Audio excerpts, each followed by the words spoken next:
अपने देश विदेश के सभी दर्शकों का स्वागत करता हूं। जी हां, एक बार फिर आपके सामने हम लाइव प्रोग्राम लेकर हाजिर हुए हैं। जैसा सुबह हमने प्रोग्राम दिखाया, हमारे कई व्यूज ने कहा, जो कनाडा से देख रहे थे, टोरंटो से, उन्होंने कहा कि भाई यहाँ तो रात है, वालिया जी रात को हमें आपका ये प्रोग्राम देख रहे हैं। सुबह हमने दिखाया था हरियाणा के एक मशहूर गायक का लाइव प्रोग्राम आपको। उसके बाद आपने कई म्यूजिक के प्रोग्राम भी हमने आपको आज दिखाए जो आपने देखे, और मुझे बताते हुए अपने दर्शकों को, अपने व्यूअर्स को बहुत खुशी हो रही है कि हमारे व्यूअर्स ने आज अभी हमें दिखाए हुए वो कुछ ही घंटे हुए हैं और उसमें 52,000 लोगों ने लाइक किया है हमारा सुबह वाला प्रोग्राम। एक ये बहुत बड़ी उपलब्धि है आप लोगों की। 52,000 लोग अगर एक प्रोग्राम देख रहे हैं, इसका मतलब आप लोगों का अपना चैनल दीप एक्सप्रेस न्यूज आप लोगों में रच बस गया है। आप लोगों का प्यार हमें पूरा मिल रहा है। सुबह की जो इंटरव्यू थी हमारी एंकर अनामिका धीमान ने ली, उसके लिए भी बहुत बहुत लोगों के हमारे पास प्यारे प्यारे मैसेज आए। हमारे पास अगर हम अंबाला के आगे की बात करें, हमारे पास लुधियाना से, अमृतसर से, जलंधर से, कुरुक्षेत्र से, करनाल से, दिल्ली से, फरीदाबाद से, और इवन बात करें गोरखपुर से भी हमारे दर्शकों ने अनामिका जी को कहा है कि वो बहुत बढ़िया एंकरिंग करती हैं। अनामिका जी के लिए मैं अनामिका की तरफ से आप सभी का बहुत बहुत धन्यवाद करता हूं कि आपने हमारी एंकर जो अनामिका है उनके प्रोग्राम को लाइक किया।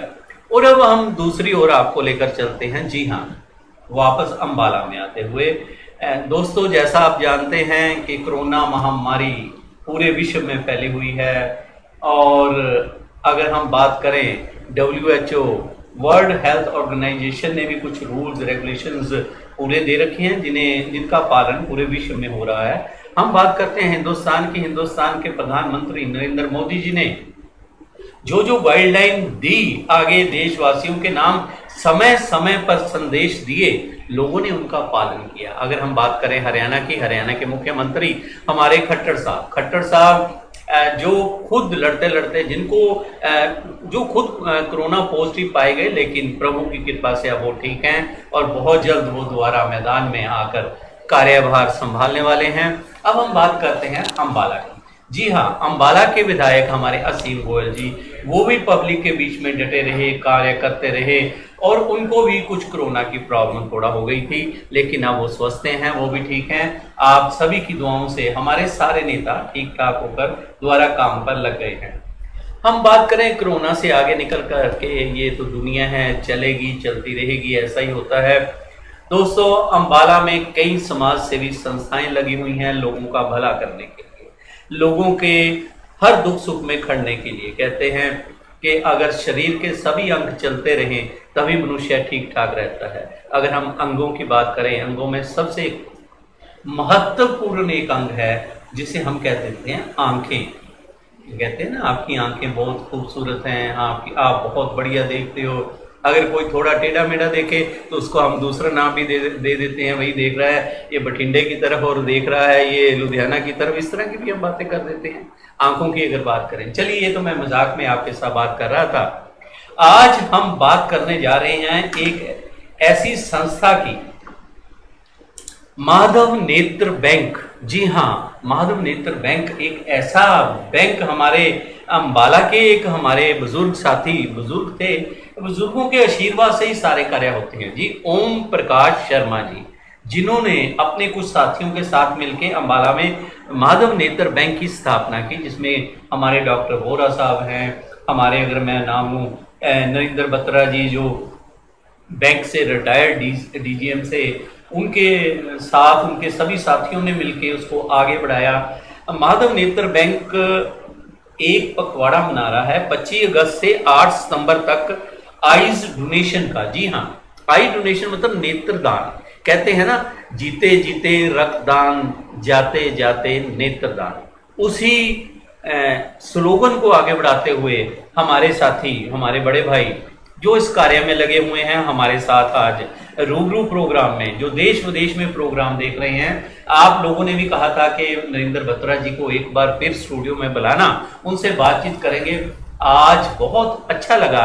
नरेंद्र बत्रा जी हमारे स्टूडियो में है। नरेंद्र बत्रा जी, हम आपका बहुत बहुत स्वागत करते हैं अपने स्टूडियो में। धन्यवाद। अनिंदर बत्रा जी, आपकी सक्षम संस्था है, माधव नेत्र बैंक है, बहुत आप कार्य कर रहे हो और आप तो 7 साल की आपकी तपस्या है जो आप नेत्र बैंक को इतना आगे लेकर निकले। और हमारे साथ आज हमारे एक और सोशल वर्कर कहूंगा, समाज सेवी मैडम अनु मल्होत्रा जी हमारे साथ हैं, जो पोस्ट एंड टेलीग्राफ डिपार्टमेंट में एसडीओ की पोस्ट पर हैं, जो चंडीगढ़ रहे और चंडीगढ़ भी उन्होंने बहुत समाज सेवा की। देखिए, उन्होंने नेत्र बैंक का और एक सक्षम, जो मैं अभी उनके बारे में हम पूछेंगे बत्रा जी से, संस्था है उनके वो सेक्रेटरी भी रहे, अभी अम्बाला में भी वो सेवा कर रहे हैं। हम मैडम मल्होत्रा जी, आपका बहुत बहुत स्वागत करते हैं। हमारे जेपी मेहता जी लिख रहे हैं कि वालिया जी, मैंने भी नेत्रदान कर रखे हैं और मेरे मरण उपरांत मेरा नेत्रदान जरूर करवाना। जेपी मेहता जी हैं, ये नेपा के चेयरमैन हैं और रिटायर्ड जीएम हैं। ये रजनीश जंडली से लिख रहे हैं, राम राम जी, बत्रा जी को कहना कि मैंने भी फार्म भर रखा है और मैं भी नेत्रदान कर रखे हैं। श्री कृष्ण सैनी है, मरने के बाद भी जिए, नेत्रदान करें, मानव होने का दायित्व निभाएं। हमारे बहुत से साथी पंडित हैं, हनी रहना है, वो कह रहे हैं वालिया जी साधुवाद आप सभी को कि नेत्रदान के ऊपर बहुत बढ़िया कार्य बत्रा जी और उनकी टीम कर रही है। किरण जी लिख रहे हैं, जशन वालिया जी लिख रहे हैं, हमारे बहुत से साथी हैं, नेत्रदान का संकल्प मैंने और मेरी पत्नी ने भी किया है, लेकिन मोबाइल की तकनीकियों से ज्यादा वाकिफ ना होने के कारण मैं इसे पोस्ट नहीं कर सकता। श्री कृष्ण जी, हाँ, हमारे बत्रा जी से आप कभी भी कांटेक्ट कीजिए। हमारा माधव नेत्र बैंक जो है वो इसी कार्य में है, आप एक फोन कीजिए, वो उनकी टीम आपके पास पहुंचेगी, आपको गाइड करेगी और बताएगी। ऐसे हमारे दर्जनों और साथी हैं जो मैसेज दे रहे हैं। बत्रा जी, सबसे पहले कि इससे पहले कि हमारे अनु मल्होत्रा मैडम आपसे कुछ सवाल करें, कुछ बातचीत हम आगे बढ़ाएं, मैं पूछना चाहूंगा कि बत्रा जी, आपके मन में ये कैसे आया, एक इतनी बड़ी पोस्ट पे आप रिटायर्ड हुए और समाज सेवा की तरफ, वो भी नेत्रदान की तरफ, ये क्या हुआ, क्या है? इसकी मेरी बहुत ही व्यक्तिगत कारण था जी। बहुत देर पहले, करीब रिटायर होने से 5-7-10 साल पहले की बात है। मेरी बेटी का डिलीवरी होनी थी और हम लोग हैदराबाद में थे जी। प्रीमेच्योर उसकी बेबी हुई 7 महीने के बाद, और उसके ऑक्सीजन वगैरह दी गई छोटी बच्ची को जी। और जब वो 20 दिन की हुई, सिर्फ 1 किलो उसका वजन था, 1 किलो, और उसकी आंखें चेकअप कराई गई, तो मेरे को पहले तो लगा कि ये डॉक्टर लोग वैसे ही पैसे बनाने के लिए, शायद माफ करना, लेकिन ऐसी ही फीलिंग आई कि इस बच्ची को कुछ नजर तो आता नहीं, इसकी आंखें क्यों चेक करवा रहे हैं जी। लेकिन एक स्पेशलिस्ट डॉक्टर उन्होंने बुलाया और चेक कराया और कहते ठीक है।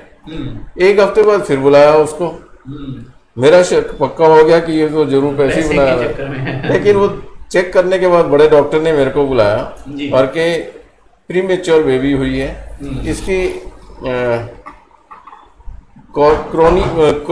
इसका रेटिना अभी पूरी तरह डेवलप हुआ नहीं है और पीछे से ब्लड सप्लाई शुरू हो गई है। मेडिकल टर्म में इसको आरओपी कहते हैं जी। और कहते हैं अगर इसका इमीडिएटली सर्जरी करा के लेजर से वो जो ब्लड के क्लॉट्स हैं उसको रिमूव नहीं करेंगे तो रेटिना डिटैच हो जाएगा और ये बच्ची सारी उम्र नहीं देख सकेगी। उस समय मैंने तो अपने आप से कमिटमेंट की या भगवान से कमिटमेंट की। उस बच्ची का एलवी प्रसाद हैदराबाद में ऑपरेशन हुआ सर्जरी से और परमात्मा का शुक्र है वो बच्ची भी बची, उसकी आंखें भी बची। बहुत बढ़िया। तो उस समय की मेरी अपने आप से कमिटमेंट थी कि रिटायरमेंट के बाद मैं इन लोगों के लिए कुछ काम करूंगा। बहुत बढ़िया। ये एक व्यक्तिगत मेरा वो है। बत्रा जी, ये बहुत बड़ी आपने बात बताई कि एक कन्या की आपके जो मेरी नाती की जैसे आंखों का आपको पता लगा। और ये सभी में होता है कि अगर हमारा भी कोई हो कि डॉक्टर पैसे बनाने के चक्कर में कर रहे हैं, लेकिन कई बार प्रॉब्लम जेन्युइन होती है।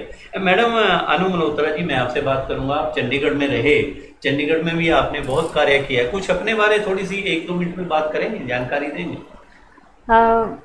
जैसा कि अभी श्री नरेंद्र बत्रा जी ने बताया, मेरे फादर ने मुझे छोटे होते ही इस दिशा में काम करने के लिए प्रेरित किया जी। वहाँ मेरा होम टाउन रेवाड़ी है, तो वहाँ एक वीआई बच्ची को मैंने पढ़ाया और उस बच्ची को मुझे बताते हुए गर्व है कि नॉर्मल स्कूल में मुश्किल से एडमिशन मिलता था। नॉर्मल स्कूल में ही अब से तकरीबन 30 साल पहले नॉर्मल स्कूल में वो 10th उसने किया और उसके बाद उसका शिफ्टिंग हुआ तो अदर प्लेस पे चली गई, तो वोकेशनल ट्रेनिंग वगैरह उसने की। बट एक सोसाइटी में मैं खुद ये समझती थी, मुझे हैरानी होती थी कि कैसे दृष्टिबाधित बच्चे पढ़ते होंगे जी। तो खुद ब्रेल सीखी और उसके बाद जो है एक संस्था वहाँ आई थी जिन्होंने हमें एज अ वॉलंटियर ब्रेल सिखाई थी।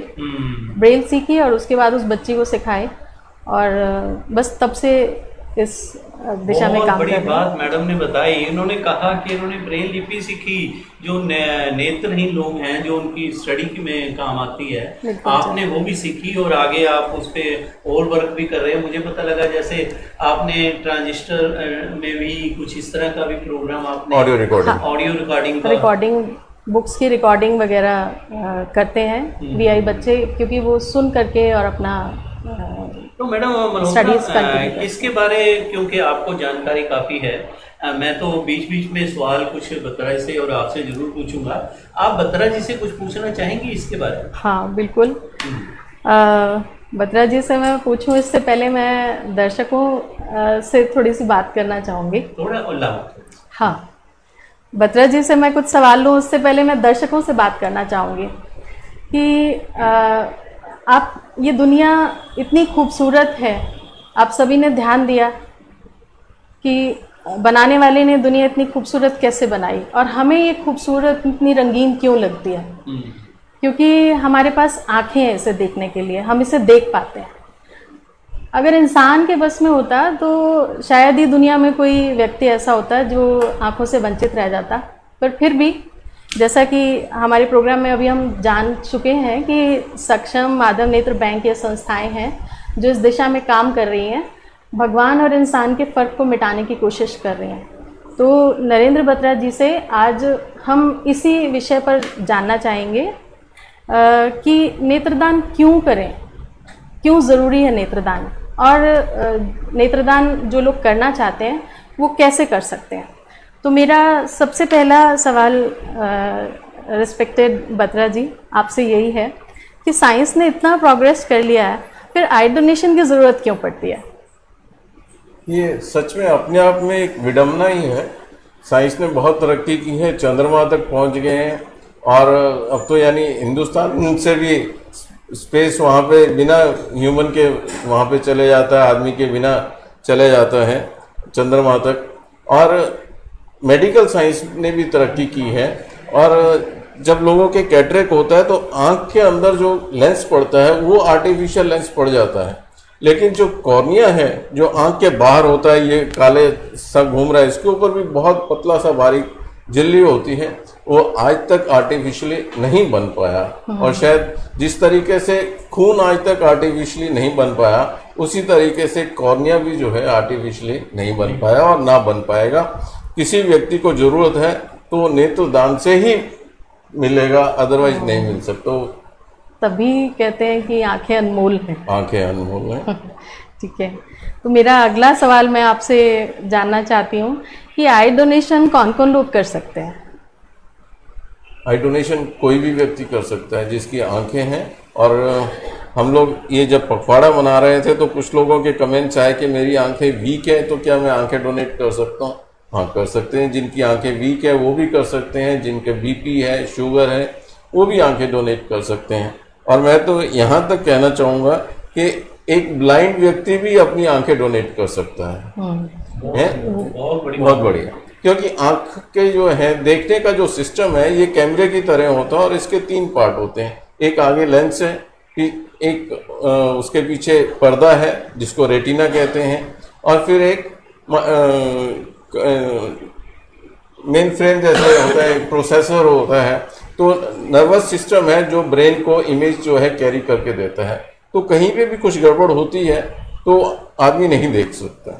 लेकिन जब हम आई डोनेशन से आँख का इम्प्लांट करने की बात करते हैं तो हम उसमें सिर्फ कॉर्निया जो है, अगर किसी व्यक्ति का कॉर्निया खराब है तो उसको रिप्लेस करते हैं। जी। और अगर किसी व्यक्ति का कोई और चीज खराब है, जैसे उसकी नर्व ड्राई हो गई या उसके रेटिना में कुछ प्रॉब्लम है और वो देख नहीं पा रहा, लेकिन अगर उसका कॉर्निया ठीक है तो वो अपना कॉर्निया अपनी आंख डोनेट कर सकता है। जी। तो कोई भी कर सकता है, इसमें कोई प्रॉब्लम नहीं है। लेकिन एक छोटा सा इसमें मैं इफ लगाना चाहूँगा, हम लेने के बाद जब आंख किसी व्यक्ति ने डोनेट की है और वो उसकी डेथ हो गई, जीते जी तो सिर्फ उसने कमिट करना होता है कि मेरे मरने के बाद मेरी आंखें डोनेट हो जाए। जब उसने डोनेट की हैं, उसकी डेथ हो गई, उसकी फैमिली ने उसकी आंखें डोनेट कर दी, तो हम उसके साथ में आंखों के साथ ही ब्लड का सैंपल भी लेते हैं। और ब्लड के सैंपल में हम लोग टेस्ट करते हैं कि उसको एड्स तो नहीं है, ब्लड कैंसर तो नहीं है, हेपेटाइटिस बी या सी तो नहीं है। अगर ये 4 बीमारियां हैं तो फिर उस आदमी का कॉर्निया जो है वो लगाते नहीं हैं। तो ये तो बहुत ही अच्छी बात है कि उम्र जो है वो बाधा नहीं है आई डोनेशन में। इवन के आपने बताया कि जो ब्लाइंड है वो भी अपनी आंखें डोनेट वो भी दे सकते हैं। ये बहुत बड़ी बात ये है। बहुत बड़ी बात है। हमारे अंजू मैडम एक कॉलर हैं अंकुर गोयल, वो लिख रहे हैं, एक चुटकी राख या 2 नेत्रहीनों को आंख, फैसला आपका। मैंने व मेरी श्रीमती ने 2006 में संकल्प पत्र भर दिया था। वह लोगों को जागरूक करने का कार्य निरंतर कर रहे हैं। हम आपका भी धन्यवाद करते हैं, इनका अभिनंदन करते हैं, बहुत बढ़िया काम कर रहे हैं। और एक चीज और बत्रा जी, आप कुछ कह रहे थे? नहीं, हाँ, मैं ये पूछ रहा हूँ कि हमारे कई साथी ये पूछ रहे हैं, वैसे तो चलो वो कह रहे हैं कि नेत्रदान जब करते हैं उसमें कोई खर्चा भी होता है? नहीं, कोई खर्चा नहीं है, बिल्कुल का कोई खर्चा नहीं है। बल्कि मैं हाँ इसके बारे में एक बात तो यह है कि खर्चा होता है, हाँ यस, एक कॉल जितना खर्चा होता है, एक कॉल का खर्चा होता है। अगर आपके पास अनलिमिटेड कॉल वाला पैक है तो वो भी नहीं होता है। आपको डेड बॉडी जो है, शरीर जिसकी उम्र पूरी हो गई है जी, उसको किसी हॉस्पिटल में नहीं लेके जाना पड़ता, कहीं नहीं, घर पे ही आई बैंक से टेक्नीशियन डॉक्टर आते हैं और टोटल प्रोसेस जो है वो 10 मिनट का प्रोसेस होता है और 10 मिनट के अंदर ही आंखें रिट्रीव कर ली जाती हैं और वो काम आ जाती हैं। और जैसे उन्होंने बोला कि एक चुटकी राख या 2 अंधों को आंख, तो जब एक व्यक्ति आई डोनेट करता है तो उससे जो 2 आंखें होती हैं, 2 अलग अलग व्यक्तियों को एक एक आंख लगाते हैं। और उसकी वजह एक है कि एक आंख से भी उतना ही दिखाई देता है जितना 2 आंखों से दिखाई देता है। बिल्कुल। मैडम आप पूछ रहे? हाँ, मेरा अगला सवाल, तो अभी जैसे हमारे दर्शक जानना चाह ही रहे हैं और बहुत लोग विलिंग भी हैं, तो जो लोग विलिंग है आई डोनेशन के लिए उन्हें क्या प्रोसेस फॉलो करना होगा? आप वो थोड़ा सा एक बार जानकारी दें। 3 तरीके हैं। एक तरीका तो यह है कि आप प्लेज फॉर्म भरें, किसी भी आई बैंक के साथ रजिस्टर करें, लेकिन जरूरी है कि घर में अपने बच्चों को, अपने परिवार वालों को, सबको बताएं कि मैंने अपनी आंखें डोनेट की हुई हैं, प्लेज की हुई हैं। और जब भी ऐसा मौका है, मेरी भगवान से प्रार्थना है कि हर व्यक्ति 100 साल तक जिए, लेकिन जब भी उसकी उम्र पूरी हो जाए तो परिवार वालों का ये फर्ज बनता है कि उनकी इस इच्छा को पूरा करें। और नज़दीक के किसी भी आई बैंक को, ये जरूरी नहीं है कि अगर उन्होंने अम्बाला के आई बैंक को फॉर्म भरा है और उनकी डेथ मान लीजिए बॉम्बे में हो जाती है या हैदराबाद में होती है, तो वहाँ पे उनको अम्बाला आके डोनेट करना पड़ेगा। नहीं, वो जहाँ पे डेथ हुई है वहाँ के आई बैंक को फ़ोन कर सकते हैं और वहाँ के आई बैंक वहाँ से उसको रिट्रीव कर लेंगे। और वहाँ के आई बैंक का नंबर गूगल से 30 सेकंड से कम में मिलेगा और खर्चा आएगा सिर्फ एक लोकल कॉल का। एक चीज और बत्रा जी, इससे पहले कि मैडम कुछ पूछें आपसे, एक जो मेरे जहन में जो मेन सवाल, क्योंकि मैं भी काफी इस पे नेत्रदान पे, क्योंकि मेरे अपने फादर साहब ने दोनों आंखें डोनेट हमने करवाई। बहुत बढ़िया, आपका भी अभिनंदन है। वर्ड में ही लिखा था, अपनी वसीयत में लिखा था कि मेरी दोनों आंखें डोनेट की जाएं। तो बत्रा जी, मैं ये पूछना चाहता हूँ कि जो कुछ कुरीतियां अभी भी हमारे समाज में ऐसे हैं, फादर साहब ने कह दिया या हम भी तैयार थे, लेकिन कुछ रिश्तेदार ऐसे होते हैं या सगे संबंधी ऐसे होते हैं कि उनका सुनने को मिलता है। बता जी, मुझे थोड़ा सा मिला था कि यार इसके तो फादर की तो डेथ हो गई और ये इसको आंखें डोनेट करने की पड़ी हुई है, ये क्या हो रहा है, ये अपने नंबर बना रहा है। यहाँ तक कई लोगों ने कहा कि ये तो अपने फादर की आंखें डोनेट करके नंबर बना रहा है। तो इस तरह के जब कटाक्ष सुनने को मिलते हैं तो वो व्यक्ति क्या करे? नहीं, ये तो आपने कटाक्ष ठीक कहा। मेरे को तो ये भी सुनने को मिलता है कि अगर इनकी आंखें डोनेट कर दी तो ये अगले जन्म में बिना आंखों के पैदा होंगे। तो ऐसे सब व्यक्तियों को तो मैं ये जवाब देता हूँ कि इनकी पूरी बॉडी डोनेट कर दीजिए, फिर अगले जन्म में कुछ भी नहीं मिलेगा तो मोक्ष हो जाएगा। एक चीज हो रहा है, इसमें धार्मिक मान्यताएं बीच में रोड़ा ज्यादा नहीं बन रही है, लेकिन अब नहीं है। अब बहुत अवेयरनेस क्रिएट होती जा रही है और बहुत लोग, हालांकि इसी की वजह से इतने लोग जो हैं क्योरेबल ब्लाइंडनेस से एग्रीव्ड हैं, दुखी हैं, कष्ट सह रहे हैं। जो अनक्योरेबल ब्लाइंडनेस है उसमें कोई कुछ नहीं कर सकते, लेकिन ये जो कॉर्नियल ब्लाइंडनेस है ये क्योरेबल है। लोग अगर डोनेट करें, मैं आपको ये बताना चाहूंगा कि देश में इस समय ऐसे करीब 9 लाख लोग हैं जिनको कॉर्निया की जरूरत है और 80 लाख से 90 लाख तक हर साल डेथ होती है। मतलब 1,60,00,000 कॉर्निया हर साल अवेलेबल होता है, लेकिन हम लोग उसको यूज नहीं करते और जला देते हैं। और उसका नतीजा यह है कि जो 9 लाख आदमी लाइन में खड़े हैं, आप पीजीआई चले जाए, ऑल इंडिया में चले जाए, 1-1, 2-2, 3-3 साल की वेटिंग लिस्ट है और कॉर्निया हम जलाते जाते हैं। अगर हर व्यक्ति, जिस व्यक्ति की डेथ हो रही है, वो अपनी आंखें डोनेट करके जाए तो हिंदुस्तान में जितने कॉर्नियल ब्लाइंडनेस के केसेज हैं सारे 11 दिन के अंदर सबका ट्रीटमेंट हो सकता है। सिर्फ 11 दिन में बहुत बड़ी बात बत्रा जी ने बताई कि अगर आप संकल्प कर लें सभी मिलके कि हमने नेत्रदान करने हैं तो 11-12 दिन में ये समस्या हल हो सकती है। जैसे 14 दिन के श्राद्ध होते हैं, बिल्कुल श्राद्ध में तो 14 दिन लगते हैं, इसमें श्राद्धों के अंदर ही आपकी सारी बीमारी खत्म हो जाएगी, जो हम कर सकते हैं। और एक चीज बत्रा जी, और इससे पहले कि मैडम आपसे पूछें, ये श्रीलंका के अंदर लोग बहुत डोनेट करते हैं। मैं एक्चुअली कहने ही वाला था, श्रीलंका एक छोटा सा देश है, हमारे हरियाणा से भी कम पॉपुलेशन है और वहाँ पे 138 कंट्रीज को वहाँ से आइज जो है एक्सपोर्ट होती हैं। ये तो हैरानगी की बात है, लेकिन दुख की बात यह है कि उसमें सबसे बड़ा इंपोर्टर जो है वो हिंदुस्तान है। यहाँ पे साउथ में यहाँ श्रीलंका से इंपोर्ट होती है हिंदुस्तान में।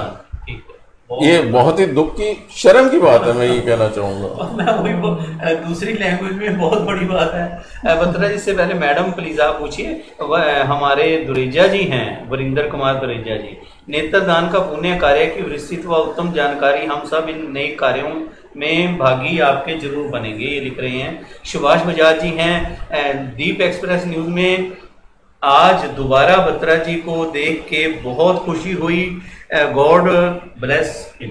धन्यवाद सुभाष जी, बहुत बहुत शुक्रिया। और साथ ही साथ एक नाम मैं और ले लूं, सन्नी शर्मा है, वो आपको साधुवाद दे रहे हैं। I also donate my eyes.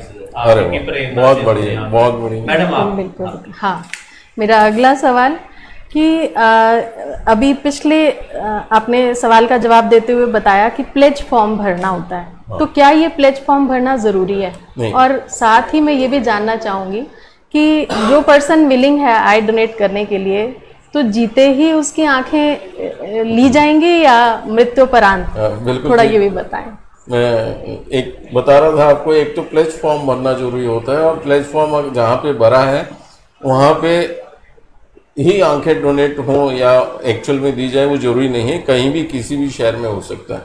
दूसरी बात ये है कि अगर प्लेज फॉर्म नहीं भी भरा है और आदमी की डेथ हो जाती है तो उसके परिवार वाले आई डोनेट कर सकते हैं। कोई लीगली कोई मुश्किल नहीं है, कोई रुकावट नहीं है। जिस व्यक्ति ने फॉर्म भरा है उसकी भी आंखें डोनेट हो जाती हैं और जिसने नहीं भरा उसकी भी डोनेट हो जाती है। और एक तीसरा तरीका भी है जो बहुत बढ़िया तरीका है, इससे भी अच्छा है, वो ये है कि अब आपने शुरू में श्री ओम प्रकाश शर्मा जी का नाम लिया। जी। उन्होंने लाखों लोगों को इस काम के लिए प्रेरित किया होगा, लेकिन जब अब उनकी अपनी मृत्यु हुई तो ऐसे हालात में हुई कि उनकी अपनी आंखें डोनेट नहीं हो सकी। तो अगर आप नेत्रदान का पुण्य कमाना चाहते हैं तो एक काम और कर सकते हैं कि जब भी गली मोहल्ले रिश्तेदारी कहीं पे भी डेथ हो तो उनसे एक सवाल कर अफसोस करें और अफसोस करने के बाद एक सवाल करें कि क्या आपने आई बैंक को फोन कर दिया? अगर आप पुण्य और पाप में विश्वास रखते हैं तो मेरी बात यकीन से जानिए कि जितना पुण्य उस मृतात्मा को लगेगा, उसके परिवार के लोगों को मिलेगा, उतना ही पुण्य उस व्यक्ति को मिलेगा जो उनको जाके याद करा देगा कि अभी आप 2 घंटे बाद इस शरीर को जला दोगे, उसके बदले में 2 आदमियों की जिंदगी संवर जाए। अगर मैं आपको एक छोटा सा केस सुनाता हूँ, लोग कैसे इमोशनल होते हैं। एक 17-18 साल की बच्ची थी, उसकी फादर की डेथ हुई। कहते मैं आई डोनेट तो कर दूंगी, लेकिन मैं ये जानना चाहती हूँ कि ये मेरी आंखें, मेरे पापा की आंखें किसको लगी। उनके बेटे क्या करोगे आप जान के। कहती मैं जब मेरी शादी होगी ना तो मैं उस व्यक्ति को बुलाऊंगी ताकि मेरे को ऐसा लगेगा कि मेरे पिताजी मेरी शादी को देख रहे हैं। तो ये ऐसी फीलिंग लेके भी लोग आते हैं। एक चीज बत्रा जी, आप शायद मैं ये बात ना डिस्क्लोज करता जो आपने की, जब मेरे फादर साहब की आईज डोनेट हुई मिशन हॉस्पिटल में हुई थी, डॉक्टर कपिल वोरा और ये डॉक्टर कुन्नर थे दोनों वहाँ पे, तो मुझे नहीं पता आंखें किसको लगी किसको नहीं बताते नहीं बताते, कानूनी तौर पे मना है, कानूनी तौर पे मना है। लेकिन मैं आपको बताऊंगा, आप हैरान होंगे, गांव सिंगन है यहाँ से पटियाला डिस्ट्रिक्ट में, वहां के कोई सज्जन है जो मुझे, वो एक दिन मेरे घर साग लेके आ गए। सर्दियों के दिन थे, कच्चा साग, जैसे साग तोड़ के हमने नहीं बिछाना, कोठे के बाहर खड़े, बैल मारी के पूछा कि जी तेजिंदर जी से मिलना चाहता हूँ। चलो वो आए, बत्रा जी जैसे लगाव, पता नहीं क्यों मैंने भी उनको देखा, तो मैं उनको देखता रहा, वो मुझे देखते रहे। बाद में मुझे पता लगा कि उनको ये पता लगा कि इनके फादर की आंख मुझे लगी हुई है। मैं आपको वो सीन, मैं अभी तक जब मैं देखता हूँ उनकी आंख की तरफ, उसके बाद मैं नहीं मिला, उनको हाथ जोड़ दिए थे कि भाई ऐसे अच्छा नहीं लगता, लेकिन वो पल मैं अभी तक थ्रू लाइफ नहीं भूल सकता। जब उस व्यक्ति की आंख देखी मैंने, मुझे लगा वाकई में कि तो मेरे फादर देख रहे हैं। ठीक है आपकी बात, लेकिन ऐसा कानूनी तौर पे नहीं बताया जाता। अपना सन्नी शर्मा है, sir is it possible they provide us free मोतियाबिंद ऑपरेशन, कुछ ऐसा है कि ये तो आज डिस्कस हम नहीं कर रहे इसके ऊपर। सनी शर्मा जी, इस पे फिर डिस्कस करेंगे हम। अंकुर गोयल है, मैंने सुना है कि श्रीलंका में आंखें सरकार की प्रॉपर्टी है, वो ये लिख रहे हैं। हाँ। क्या ये सही है? यदि ऐसा है तो हमारे देश में भी ऐसा हो जाना चाहिए। बत्रा जी आपको कह दें, सरकार का काम तो सरकार कर सकती है, हम नहीं कर सकते। ये ठीक है, वहां पे श्रीलंका में अगर किसी ने आंखें दान नहीं करनी है तो उसको उसका रीजन एक्सप्लेन करना पड़ता है, तब वो नहीं होती। अदरवाइज जितनी डेथ होती है सबकी आंखें वहां पे डोनेट होती हैं, रिट्रीव होती है। Madam please. तो बत्रा जी, जो पर्सन विलिंग है आई डोनेशन के लिए, उसकी डेथ के बाद उसकी फैमिली को क्या करना होगा, क्योंकि वो तो चला जाएगा। उसको सिर्फ एक कॉल करनी है नज़दीक के आई बैंक में। अगर उसके पास आई बैंक का नंबर नहीं है तो गूगल में सर्च करें और किसी भी आई बैंक को फ़ोन कर दें। ये काम 6 से 8 घंटे के बीच में हो जाना चाहिए। और आप पूछें कि 6 से 8 क्यों कह रहा हूँ, 6 क्यों नहीं हो या 8 क्यों नहीं, तो गर्मियों में 6 घंटे, सर्दियों में ये 8 घंटे तक हो जाता है। या जैसे एसी में डेड बॉडी पड़ी हुई है या एसी कमरा है तो वहाँ पे 8 घंटे तक चल जाता है। तो उसमें इसी पीरियड में आई बैंक से टेक्नीशियन डॉक्टर आते हैं। 10 मिनट का टोटल प्रोसेस होता है। वो प्रोसेस में दोनों आंखें निकाल लेते हैं या उनका सिर्फ कॉर्निया निकालते हैं, उनके ऊपर है। और उसके बाद उसको एक सोल्यूशन होता है जिसे प्रिजर्वेटिव कह सकते हैं, एमके मीडिया, उसमें डाल देते हैं। अब वो जो जिसकी लाइफ 6 से 8 घंटे थी, अब उसकी लाइफ 48 से 72 घंटे हो गई। और अगले 72 घंटे में जो भी वेटिंग लिस्ट के ऊपर पेशेंट होता है उसको कॉल करके उसकी सर्जरी करके उनको आंखें लगा देते हैं। तो इस बीच में 6 से 8 घंटे का जो ये गैप है, उस बीच में जो डेथ हुई है, उसके लिए तो मैं बताता हूँ आपको। जो डेथ हो गई और अगर आपने डिसाइड किया कि हमने आई बैंक को आंखें डोनेट देनी है तो थोड़ी सी प्रिकॉशन रखनी होती है। एक तो ये कि जहाँ पे डेड बॉडी, आमतौर पे हिंदुस्तान में रिवाज है कि नीचे रखते हैं, फर्श के ऊपर रखते हैं, तो छत का पंखा नहीं चलाना चाहिए। साइड से कोई पंखा चल रहा है तो कोई बात नहीं, एसी चल रहा है तो कोई बात नहीं, छत का पंखा नहीं होना चाहिए। और दूसरी बात यह कि सिर थोड़ा सा ऊपर करके सिर के नीचे कोई चीज़ रख दें जी। और तीसरी चीज़ ये कि पलके जो हैं वो बंद करके साफ कपड़ा साफ पानी में भिगो के या आइस जो है वो प्लास्टिक के क्यूब थैली में डाल के वो थोड़ी सी आंखों के दोनों पलकों के ऊपर रख दें। ये दोनों तीनों काम का एक ही पर्पज है कि आंखों का जो मॉइस्चर है वो ड्राई ना हो। अगर पंखा ऊपर चल रहा है तो आंखों का मॉइस्चर ड्राई हो जाता है। और दूसरा ये है, जो सिर थोड़ा सा ऊपर करते हैं तो ब्लड जो है ऊपर से नीचे आ जाता है। जब तक आंख रिट्रीट जब करते हैं तो उस समय ब्लीडिंग नहीं होती है। ये दो पर्पज है उसके। नहीं, बहुत अच्छे। एक चीज बत्रा जी, मैं और आपसे जानना चाहूँगा, हमारे एक मित्र हैं, वो भी प्रेस से हैं, तरुण कपूर, उनके फादर की भी जब डेथ हुई, हमने आंखें डोनेट कराई थी, उसमें थोड़ी सी एक आइज में से ना, जैसे डोनेट होने के बाद जैसे क्रिमिनेशन पे लेके जाने लगे, जैसे नहाते हैं तो आइज में से ब्लड आ गया, थोड़ा सा आ गया होगा क्योंकि सिर ऊपर नहीं रखा होगा ना। और वो ये जो प्रिकॉशन मैं बता रहा हूँ ये नहीं की होगी तो इस वजह से आंख में से ब्लड आ गया होगा। नहीं तो अगर थोड़ा सा भी सिर ऊपर रखा तो ब्लड जो है नीचे की तरफ फ्लो कर जाता है। मैं इसलिए पूछ रहा हूँ अपने पब्लिक, जो हमारा ये प्रोग्राम, हमारे व्यूअर्स प्रोग्राम देख रहे हैं, कि देखिए अभी हिंदुस्तान में हम लोग लगे हुए हैं, हमें मालूम है कितनी दिक्कतें आती हैं जब फील्ड में हम जाते हैं। एक डोनेशन के लिए जब मान लो जरा सी एक बूंद भी ब्लड की आ गई ना, वहां पे जो रश होता है वो बस आपके कपड़े नहीं पाटते। मुझे देखा है मैंने वहाँ कि किस तरह सिचुएशन को हैंडल करना, थोड़ा समझाने की जरूरी है, जो प्रिकॉशन जरूरी है। और जैसे ही आई बैंक को फोन आता है तो हम लोग उनको गाइड कर देते हैं कि ये 3 जब तक हम पहुंचते हैं तब तक आप ये काम करके रखिए। ये जरूरी है। हमारे अंकुर गोयल हैं, वो लिख रहे हैं, बत्रा जी बहुत सुंदर जी, वालिया जी, बत्रा जी वानु मैडम को साधुवाद। इस विषय पर चर्चा करने के लिए आपको बहुत बहुत बधाई। आप सभी बधाई के पात्र हैं। इसी तरह समय समय पर लोगों को जागरूक करते रहिए। धन्यवाद अंकुर जी। अंकुर जी से कहूंगा कि वो साथ जुड़े, और मेरे को लगता है अगर ये हमारे अंकुर जी हैं तो साथ जुड़े हुए हैं, उनको वो भी प्रेरणा दे रहे हैं। अरविंद जैन जी भी आपको लिख रहे हैं कि भी बहुत बढ़िया, कहते जी हमारे जैन समाज में आप एक कैंप लगाइए। और बत्रा जी हो सके तो ये देखना आप। जैन साहब मैं ये कहना चाहूंगा कि एक्चुअल में आई डोनेशन जो है जैन कम्युनिटी से मैक्सिमम आती है। पूरे देश में भी करीब 80% आई डोनेशन जो है वो जैन कम्युनिटी से है, और मोर और लेस यही परसेंटेज अंबाला में भी है। जी एक चीज मैं और बताना चाहूंगा, मैं नाम लेके मुझे खुशी होगी, हमारे कीर्ति प्रसाद जैन एक भाजपा के नेता हुए ना अम्बाला के, हरियाणा भाजपा के, वो कैशियर भी थे और मेरे तो गुरुवर थे। बहुत कुछ सीखा मैंने उनसे। उनके मदर ने भी आंखें डोनेट की थी और उन्होंने भी आंखें डोनेट की थी, जिसमें बत्रा जी थोड़ा सा योगदान मेरा भी रहा था। अच्छा, आपका अभिनंदन। अच्छा लगता है ये। मेरा अगला सवाल, आपने बोला कि डेथ के बाद उसके फैमिली मेंबर्स कॉल करके और टेक्निकल पर्सन को बुला सकते हैं, तो आप प्लीज़ हमारे ऑडियंस के साथ वो नंबर शेयर कीजिए जो सक्षम या माधव नेत्र बैंक के एक्टिव हैं। ठीक है अनु जी, मैं आपको सिर्फ अंबाला के नंबर दे सकता हूँ। हाँ। डेथ किसी भी जगह पे हो तो वहाँ के लोकल आई बैंक से जो है वो उनको कांटेक्ट करना चाहिए। और लोकल आई बैंक का नंबर मैंने जैसे पहले भी कहा, गूगल से मिल जाएगा। अंबाला में ये नंबर है 7357 777 894, 7357 777 894 और 9215864800। ये 2 नंबर हैं, इनको ऊपर फोन करके कांटेक्ट कर सकते हैं। रिपीट कर दें तो अच्छा लगेगा नंबर जरा।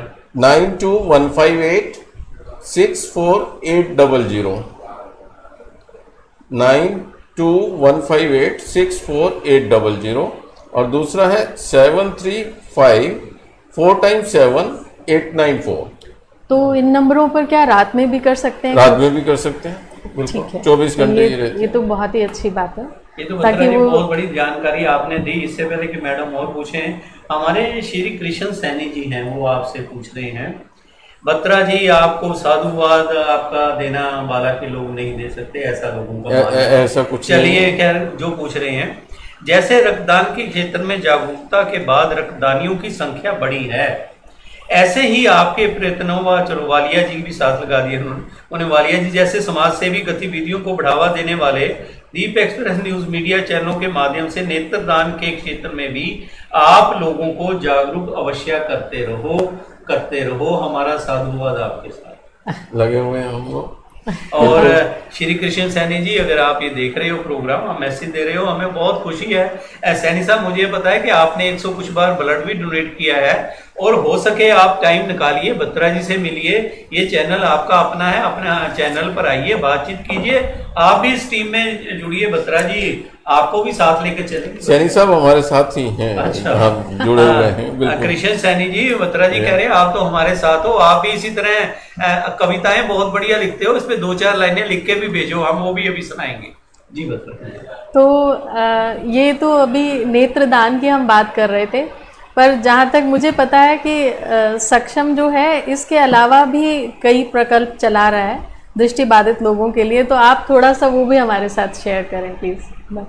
हाँ जरूर, मैं जो माधव नेत्र बैंक और सक्षम के और जो प्रकल्प हैं, एक तो जैसे मेरे अपने एक्सपीरियंस से मैंने आप सबको बताया कि मेरी नाती का डिलीवरी के समय ही कुछ प्रॉब्लम हुई आंख में, और उसका लेजर से ट्रीटमेंट हो गया।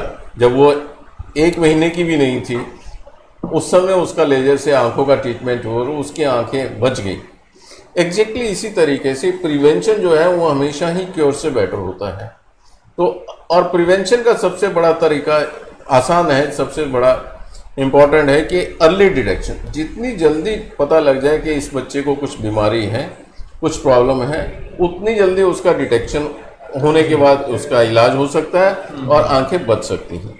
और इस काम के लिए हम स्कूलों में जाते हैं और स्कूलों में बच्चों की आंखें चेक करते हैं।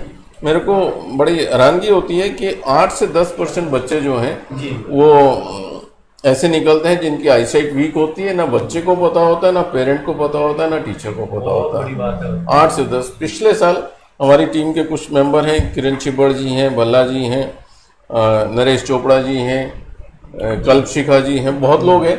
तो ये लोग जाके स्कूलों में चेक करते हैं, और पिछले साल हमने 32,000 बच्चों की आंखें चेक की हैं। 32,000। बहुत अच्छे। अम्बाला कैंट में वीरेंद्र दुरेजा हैं, वो लगे हुए हैं। बहुत बत्रा जी, हमारी टीम पूरी आपको सल्यूट करती है। 32,000 कहना आसान है, बोलने में अच्छा लगता है 32,000, जब फील्ड में जाके काम करो, जो करता है उसी को पता होता है। हम आपको तो सल्यूट करते हैं। ये प्रिवेंशन है। मैं आपके प्रोजेक्ट 2-3 और चीजें बताता हूँ। एक इसके साथ ही हम जो बच्चे जिनका इलाज नहीं हो सकता और पढ़ना चाहते हैं, जैसे अनु मैडम ने बताया था कि ये ब्रेल इन्होंने सीखी और बच्चे को ब्रेल सिखाया। अब ब्रेल से सिर्फ एलिमेंट्री जो है वो सीखी जा सकती है, प्राइमरी बुक्स तक पढ़ सकते हैं, प्राइमरी तक कर सकते हैं, 5वीं क्लास 8वीं क्लास। लेकिन अगर किसी ने MA BEd करना हो तो वो ब्रेल से नहीं कर पाएगा। उसके लिए ऑडियो रिकॉर्डेड बुक्स हम देते हैं बच्चों को बना के। किसी भी बच्चे को जो पढ़ना है वो बच्चा हमारे को एक बुक दे दे, हम उस बुक को खुद पढ़ के रिकॉर्ड करके उसकी फाइल MP3 में कन्वर्ट करके उसको डिजिटली इंडेक्स करके उसके मोबाइल में डाउनलोड कर देते हैं। तो वो किताब को पढ़ने की बजाय सुन सकता है और सुन के एग्जाम पास कर सकता है अपने।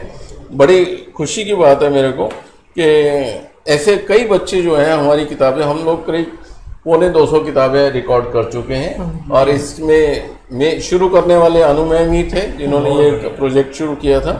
175 से ज़्यादा किताबें रिकॉर्ड कर चुके हैं, जिसमें IAS का भी पूरा सिलेबस किया है, BEd की बुक्स भी की हैं। जिसने भी जो बुक दे दिया उसको रिकॉर्ड करके 15 दिन 1 महीने में हम वापस कर देते हैं। हमारे पास इसके लिए कोई भी फीस नहीं चार्ज करते हैं। लाइब्रेरी वगैरह बनाएंगे आप? डिजिटल लाइब्रेरी है, और कोई फीस किसी बच्चे से 1 पैसा चार्ज नहीं करते।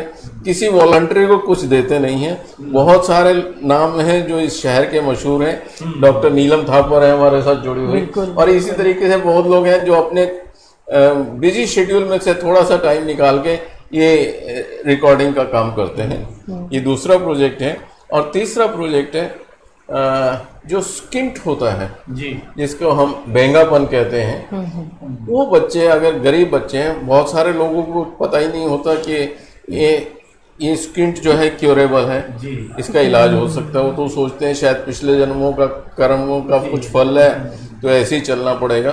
तो वो स्किंट की सर्जरी हम लोग करवाते हैं, और गरीब बच्चे हैं अफोर्ड नहीं कर सकते तो बिल्कुल एक पैसा चार्ज नहीं करते। बहुत बढ़िया। एक चीज बत्रा जी, हमारे कई दर्शक भी उत्सुक है पूछने के लिए। वो कहते हैं कि बत्रा जी आप तो चलो संपन्न हो, आपके साथी भी संपन्न है, लेकिन खर्चा बहुत ज्यादा हो जाता है, तो गवर्नमेंट भी ऐड देती है कुछ एड वगैरह या नहीं? प्रोजेक्ट जैसे हम करते हैं? नहीं, प्रोजेक्ट्स के लिए नहीं देते और हम लोग नहीं लेते, हमको जरूरत नहीं पड़ती। हाँ, आई डोनेशन के लिए कुछ मिलता है, अदरवाइज बाकी और किसी चीज के लिए। वो आपका ग्रुप एक्चुअली स्किन सर्जरी में भी उसको ये लोग कॉस्मेटिक सर्जरी मानते हैं, तो इस वजह से नहीं, इसको कॉस्मेटिक सर्जरी। हाँ, तो नहीं कुछ नहीं। हमारे एक और साथी हैं बत्रा जी, वो लिख रहे हैं, मेरा एक सुझाव है कि जो कोई मानव नेत्रदान का संकल्प लेता है उसके परिवार को यह भी अनुरोध कीजिएगा आप लोग कि नेत्र बैंक का टेलीफोन नंबर घर में ऐसी जगह लिखे जहां से मृत्युपरांत घर के लोग नेत्र बैंक को तुरंत फोन कर सकें। बहुत अच्छा सुझाव है, बहुत अच्छा सुझाव है। एक्चुअली जो भी लोग हमारे पास प्लेज करते हैं आंखें, हम उनको एक छोटा सा कार्ड देते, नहीं सर्टिफिकेट तो बड़ा हुआ, एक छोटा सा कार्ड देते हैं जो क्रेडिट कार्ड जितना होता है या डेबिट एटीएम कार्ड जितना होता है, जो उसमें पर्स में रख सकता है। और पर्स, ताकि मान लीजिए किसी की एक्सीडेंट में डेथ हो गई और पता नहीं अम्बाला से चलते हुए पानी दिल्ली जा रहा है, रास्ते में पानीपत, तो उसके पर्स से पता लग जाएगा कि इस व्यक्ति ने आंखें प्लेज की हुई हैं और ये आई बैंक का नंबर है। दोनों चीजें, दो पर्पज सर्व होते हैं, तो एक छोटा सा कार्ड हम देते हैं, कार्ड इशू करते हैं नेत्र बैंक का, जो इतना छोटा होता है कि पर्स में रखा जा सके। एक चीज और मैं आपसे बत्रा जी के मैडम आपसे पूछे, हमारे अनु मैडम, जैसा आपने बताया कि जो आपने कार्य कर रहे हो, जो नेत्रहीन हमारे व्यक्ति हैं उनकी जो बुक्स वगैरह हैं, उनमें मैडम का बहुत बड़ा योगदान रहा, इसके लिए हम सल्यूट भी करते हैं मैडम को। बत्रा जी, एक चीज जो मेन जो नेत्रदान के समय, फिर मैं वहीं आ रहा हूँ, हमारे कई व्यूअर्स ये गुरतेज अंटाल जी पूछ रहे हैं कि कई बातें हैं कि जो कर्म कांड है जो हमारे सिखों में या हमारे हिंदू भाइयों में, एक ही चीज मानता हूँ, चाहे मुसलमानों में मौलवी हो गए, पंडित हो गए, ग्रंथी हो गए, ये घर से ज्यादा ये लोग काम करते हैं कि नेत्रदान को ऐसे जी ऐसे जी। ऐसा है, इसमें दोनों अलग अलग चीजें हैं। इसमें जैसे आपने सिखों का नाम लिया और हिंदू धर्म है और मुसलमानों का नाम लिया, मैं क्लैरिफाई करना चाहूँगा, दोनों कम्युनिटीज में फ़र्क है। मुसलमान जो है जनरली नहीं डोनेट करते, नहीं करते, रिसीव कर लेते हैं। उनमें किसी को कोई प्रॉब्लम हो तो उस कम्युनिटी में ऑपरेशन वो करवा लेंगे, एक्सेप्ट कर लेंगे, लगवा लेंगे, डोनेट नहीं करते। जबकि इनके जो बड़े मौलवी हैं उन्होंने कहा हुआ है कि नहीं कर सकते हैं, हमारे पास उनकी स्टेटमेंट भी है, लेकिन ये लोग आमतौर पे नहीं करते। हिंदू कम्युनिटी में बहुत अवेयरनेस क्रिएट होती जा रही है, और जैसे मैंने आपको बताया कि जैन कम्युनिटी से तो मैक्सिमम डोनेशन आती हैं। मैं एक अम्बाला का केस आपको बताना चाहूँगा कि एक व्यक्ति की डेथ हुई, दिन में हुई 10-11 बजे करीब, और 4-5 बजे क्रीमेशन का टाइम था, और क्रीमेशन में वहाँ पे पहुँचे, वहाँ पे किसी ने पूछ लिया यार आई डोनेशन हुई कि नहीं हुई, और हमारे जो यहाँ के लोकल एमएलए उनके ब्रदर जो भाजपा के नेता भी हैं, रितेश जी, उनका मेरे को फोन आया कि बत्रा जी डेड बॉडी जो है क्रीमेशन ग्राउंड में पहुंच चुकी है, क्या आप टेक्नीशियन भेज सकते हैं, डॉक्टर भेज सकते हैं, कितनी देर में आएंगे? मैंने कहा जितनी देर यहाँ शहर से वहाँ तक पहुँचने में लगेगी उतनी देर में आएंगे। और पहुँचे वो वहाँ पे, और मेरे को आज भी इस बात को याद करते हुए बताते हुए बड़ी खुशी हो रही है कि हमने क्रीमेशन ग्राउंड से आंखें रिट्रीव की हैं और 2 आदमियों की जिंदगी बदल गई। और इसके लिए हम रितेश जी का भी शुक्रिया करेंगे, बिल्कुल उनका अभिनंदन है। इस वक्त ऐसी बात कहना और यानी सारे लोग इकट्ठे हुए हैं, लोग वेट कर रहे हैं कि कब इनको अंतिम संस्कार किया जाए, और सबको होल्ड करा के उन्होंने आंखें डोनेट कराई। तो रितेश जी, हम आपको तीनों सल्यूट करते हैं हम लोग कि आप जैसा जिगरा होना चाहिए सभी में, कि इतनी बात कहना ही बहुत बड़ी बात है। वहाँ क्रिमिनेशन ग्राउंड में जहाँ सैकड़ों लोग इकट्ठा हैं, उनके बीच में जाके भाई आईज डोनेट करो, पहले आंखें डोनेट फिर क्रिमिनेशन। बहुत और अच्छे आपने। वालिया साहब, आपका जो ये धार्मिक मान्यता वाला हाँ जी, क्वेश्चन था, उस पे मैं थोड़ा सा कुछ हाँ, बताना प्लीज। चाहती हूँ कि हिंदू मान्यता में तो सिर्फ नेत्रदान नहीं, देह दान तक के भी एग्जाम्पल रहे हैं। जी। जैसे ऋषि दधीची, तो जब असुरों में और देवताओं में संग्राम की बात हुई, जी तो समाज हित में उन्होंने अपना पूरी देह दान कर दी थी ताकि उनकी बॉडी से वेपन्स बना सकें, इतनी स्ट्रांग थी बॉडी। तो इतने बढ़िया एग्जाम्पल हमारे पास हैं। तो इसलिए और सभी धर्म वो जो है अल्टीमेट जो है, मुझे ऐसा लगता है कि सबका ध्येय एक ही है कि समाज हित हो। तो मैं सिख धर्म के बारे में बताइए, थोड़ा सा बताऊंगा। अकाल तख्त जो है सर्वप्रिय सर्वोच्च सिखों में माना जाता है, वहां से भी ये है कि भाई eyes donate, blood donation camp लगते हैं हमारे सिख। ऐसी एग्जैक्टली सिखों से में भी आती है अब तो, और राधा स्वामी सत्संग वहाँ से भी ऊपर से, बिल्कुल वहाँ से भी आती है, बिल्कुल। एक चीज और जो जैसे जागरूकता, देखिए अगर किसी में अच्छाई है, बुराई हर एक आदमी में होती है, हम हमारे में भी कोई ना कोई बुराई होगा। देखिए राधा स्वामी ग्रुप बहुत इस पे कार्य कर रहा है, निरंकारी बाबा वाले भी बहुत काम करते हैं, इवन के सिरसा वाले जो उनके ब्लड कैंप लगते हैं उनके भी ये बॉडी डोनेट का चल रहा है। जो अच्छा काम करता है उसको अच्छा कहना भी चाहिए। बिल्कुल। इसके बारे में मैडम आपका क्या कहना है? हाँ बिल्कुल, मैं तो पहले ही ये बात मान करके चलती हूँ कि सभी धर्म वो समाज हित के लिए काम करते हैं। उसको हम किस तरीके से, समाज आगे किस तरीके से समझ करके आगे बढ़ाता है। तो इतना ही कहना चाहूँगी कि पिछली बातों से सीख करके हम आगे बढ़ा करें, तो जहाँ जरूरत हो। एक चीज हो रहा है, जैसे मैडम ने अभी एक नाम लिया महात्मा जी का, ऋषि दधीची जी का। ये तो भगवान कृष्ण ने गीता में कहा है, कर्म किए जा फल की इच्छा ना करे। और गुरु गोविंद सिंह जी ने कहा है, मानस की जात सब है एक है पहचान वो। इन चीजों से ऊपर इंसान जो है, इंसान का भला करे तभी भी। एक चीज बीच में हो रह गई थी, सक्षम के बारे में आप कुछ बता रहे थे, वो हम पूरा नहीं हो पाया। सक्षम संस्था के बारे एक मिनट में। सक्षम जो है वो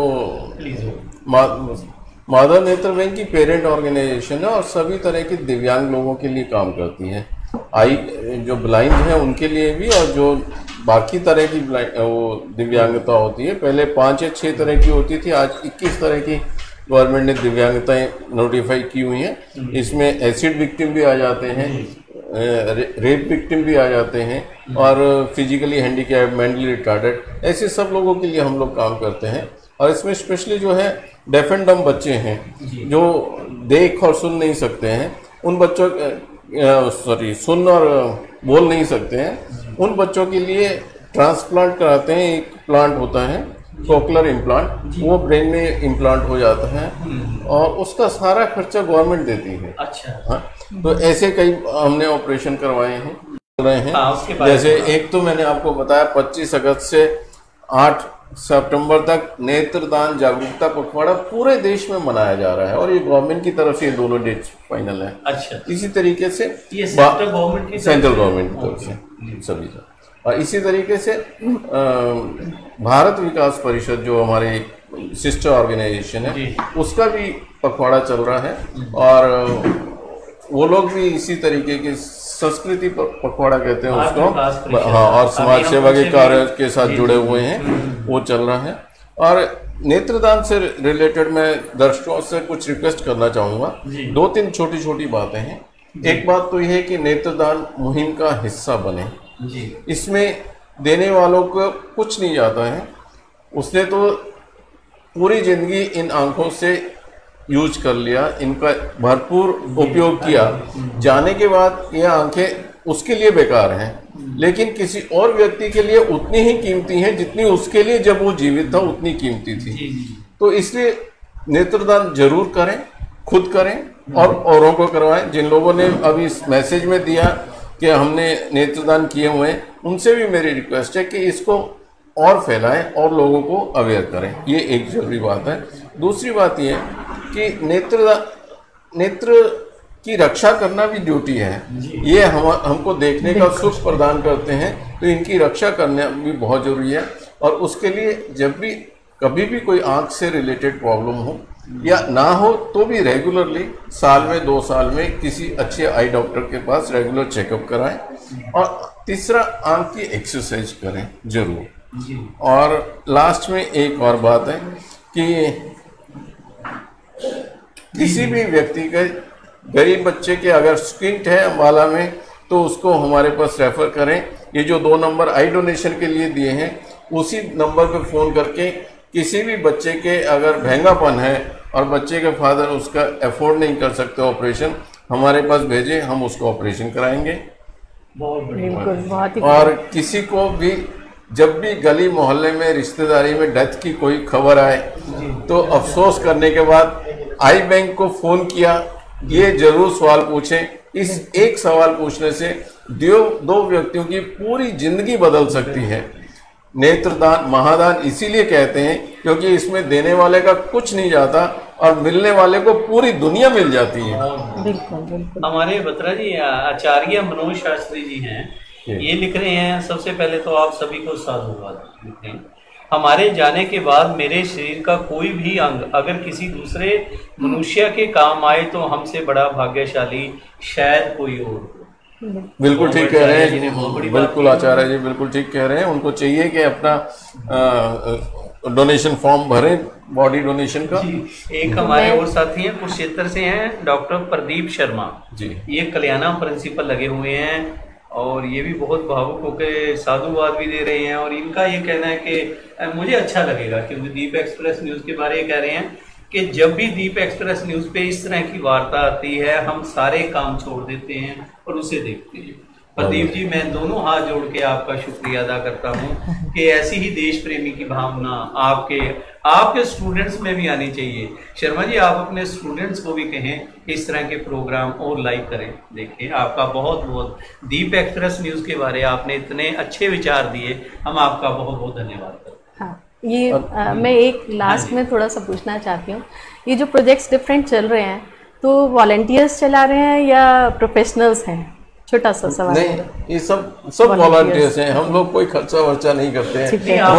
कि सरकार की तरफ से, सेंट्रल सरकार नहीं, वो जो है एक सिर्फ सरकार नहीं, सरकार की तरफ से वो जो मैंने आपको बताया कॉकलर इम्प्लांट का खर्चा, वो अगर गरीब बच्चा है 5 साल से छोटा है तो उसका देती है। बाकी ये तो प्रोजेक्ट हम लोग, और इसमें ज़्यादातर हमारी जो है मेहनत है, जैसे रिकॉर्डिंग करते हैं तो उसके लिए किसी वॉलंटियर को 1 पैसा नहीं देते, किसी बेनिफिशियरी से 1 पैसा लेते नहीं है, सिर्फ सेवा भाव से काम कर रहे हैं। तो कोई लोग अगर, हमारे दर्शकों में से कुछ लोग अगर एज अ वॉलंटियर या किसी भी ढंग से तन मन धन से अगर जुड़ना चाहते हैं तो क्या कांटेक्ट नंबर कुछ मेरे को कांटेक्ट करें या व्हाट्सएप पे कर लें, फेसबुक पे कर लें, इन दोनों नंबर में से कर लें। नहीं तो हमारे पास ये माधव नेत्र बैंक के कार्ड भी हैं और इनके नंबर भी हैं। मैं तो ये कहूँगा, अपने आप ही मैं ऑफर कर रहा हूँ, वॉलंटरी ऑफर कर रहा हूँ कि दीप एक्सप्रेस न्यूज़ जो है ये तेजिंदर वालिये का नहीं है, ये माधव नेत्र बैंक का। अरे आपके लिए जब मर्जी, जब भी जरूरत पड़े, किसी तरह की भी जरूरत पड़े, हमें आप हमसे भी कांटेक्ट करें, बत्रा जी के पास हम आपका मैसेज उसी वक्त बिना किसी देरी के हनुमान जी के उपासक की तरह हम पहुंचाते। धन्यवाद। हमारे व्यूअर्स के लिए जानकारी देते हुए मुझे अच्छा लग रहा है कि अभी आपने जो देखा उसके अंदर हमने माधव नेत्र बैंक जो अम्बाला में पूरे हरियाणा में कार्य कर रहे हैं नेत्रदान का, उनके बारे हमने मिस्टर बत्रा और मैडम मल्होत्रा जी से, अनु मल्होत्रा जी से आपको रूबरू करवाया।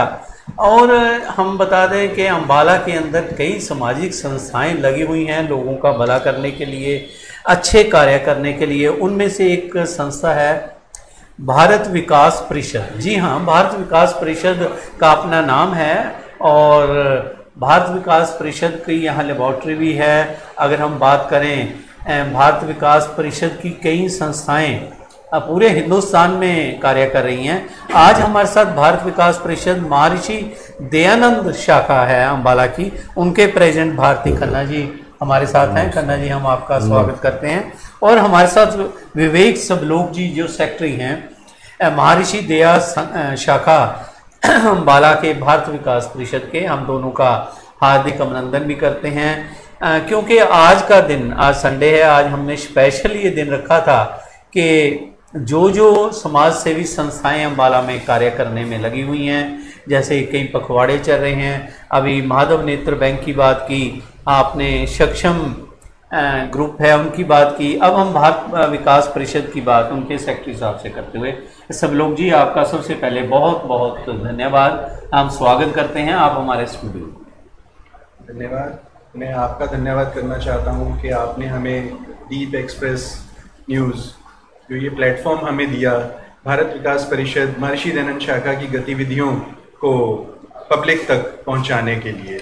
आज देश विदेश में दीप एक्सप्रेस न्यूज़ को देखा जा रहा है, तो ये हमारा सौभाग्य है कि आपने हमें आज निमंत्रण दिया दीप एक्सप्रेस सब लोग जी। सबसे पहले तो मैं ये कहना चाहूँगा कि दीप एक्सप्रेस न्यूज़ हमारा नहीं, आप भाइयों का है।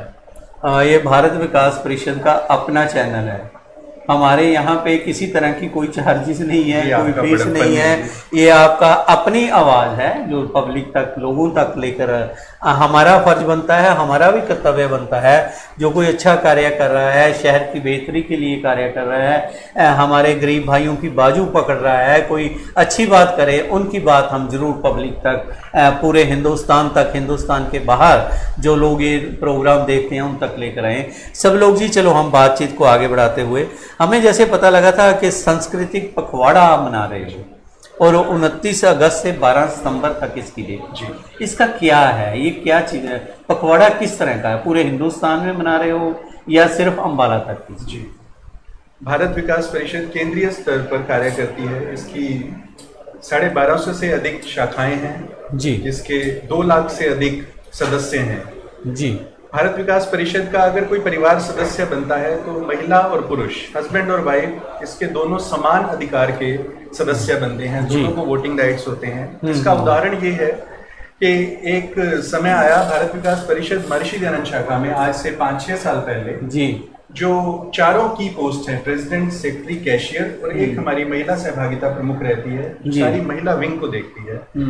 4 की पोस्ट पे हमारी महिलाओं ने कार्य किया। बहुत बढ़िया। 4 की पोस्ट पे ऐसा नहीं है कि अगर पुरुष सदस्य बन रहा है तो उसी को वोटिंग राइट होगा, वही प्रेसिडेंट बनेगा, वही कैशियर बनेगा, वही सदस्य है। और भारत विकास परिषद की स्थापना सन 1963 में केंद्रीय स्तर पर, जब भारत चीन का युद्ध हुआ जी, तो उस समय देश में एक थोड़ा सा हताशा और निराशा का माहौल था जी। तो कुछ बुद्धिजीवियों ने, लाला हंसराज जी ने, राही जी ने और कुछ और बुद्धिजीवियों ने निर्णय लिया कि एक ऐसी एनजीओ, एक ऐसी राष्ट्रभक्ति की भावना से ओतप्रोत एक ऐसी संस्था का निर्माण किया जाए जो कि क्लब कल्चर से थोड़ा हटके हो, जिसका ध्येय हो समाज सेवा और संपर्क, सहयोग, संस्कार, सेवा, समर्पण जी। ये 5 स्तंभों को लेकर भारत विकास परिषद कार्य करती है।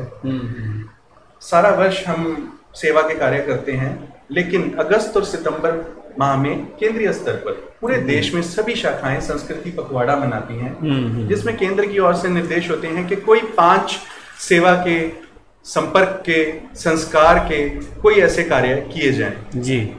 तो उस श्रृंखला में मैंने जैसा कि आपको बताया कि आज से 5-6 साल पहले जब महिलाएं 4 की पोस्ट पे काबिज हुई, कंधे से कंधा मिलाकर चल पड़ी महिलाएं, उस वर्ष रिकॉर्ड कायम करते हुए हमारी भारत विकास परिषद महर्षि दयानंद शाखा पूरे हिंदुस्तान में प्रथम आई थी संस्कृति पखवाड़े में। बहुत 55 कार्य किए थे 15 दिन में। हमारे केंद्रीय अधिकारी भी इस चीज को देख के हैरान हो गए थे कि एक कार्य करना मुश्किल होता है, हम संस्थाओं को कहते हैं कि 5 कार्य करें, उसमें भी वो अपनी असमर्थता जताते हैं कि 5 कार्य कैसे करें। आपने 55 कार्य किए, दिन में 3-3, 4-4 कार्य किए और महिलाएं आपकी प्रेसिडेंट, सेक्रेटरी, कैशियर हैं। तो ये सब सदस्यों का सहयोग है, एक ध्येय है हमारा कि नर सेवा नारायण सेवा। बहुत बड़ी बात है, हम चल रहे हैं। और सब लोग जी, आपने बहुत बड़ी बात की कि आपने बताया पूरे हिंदुस्तान में 1250 शाखाएं हैं, इससे अधिक और इससे ज़्यादा ही होंगी, और 2 लाख से ज़्यादा हमारे मेंबर हैं या कार्यकर्ता हैं जो लोक भलाई के कार्यों में लगे हुए हैं। 1963 में जैसा आपने बताया कि इसकी स्थापना हुई जब भारत चीन युद्ध होकर हटा था या बादल मंडरा रहे थे पूरी तरह, वही समय आज का है।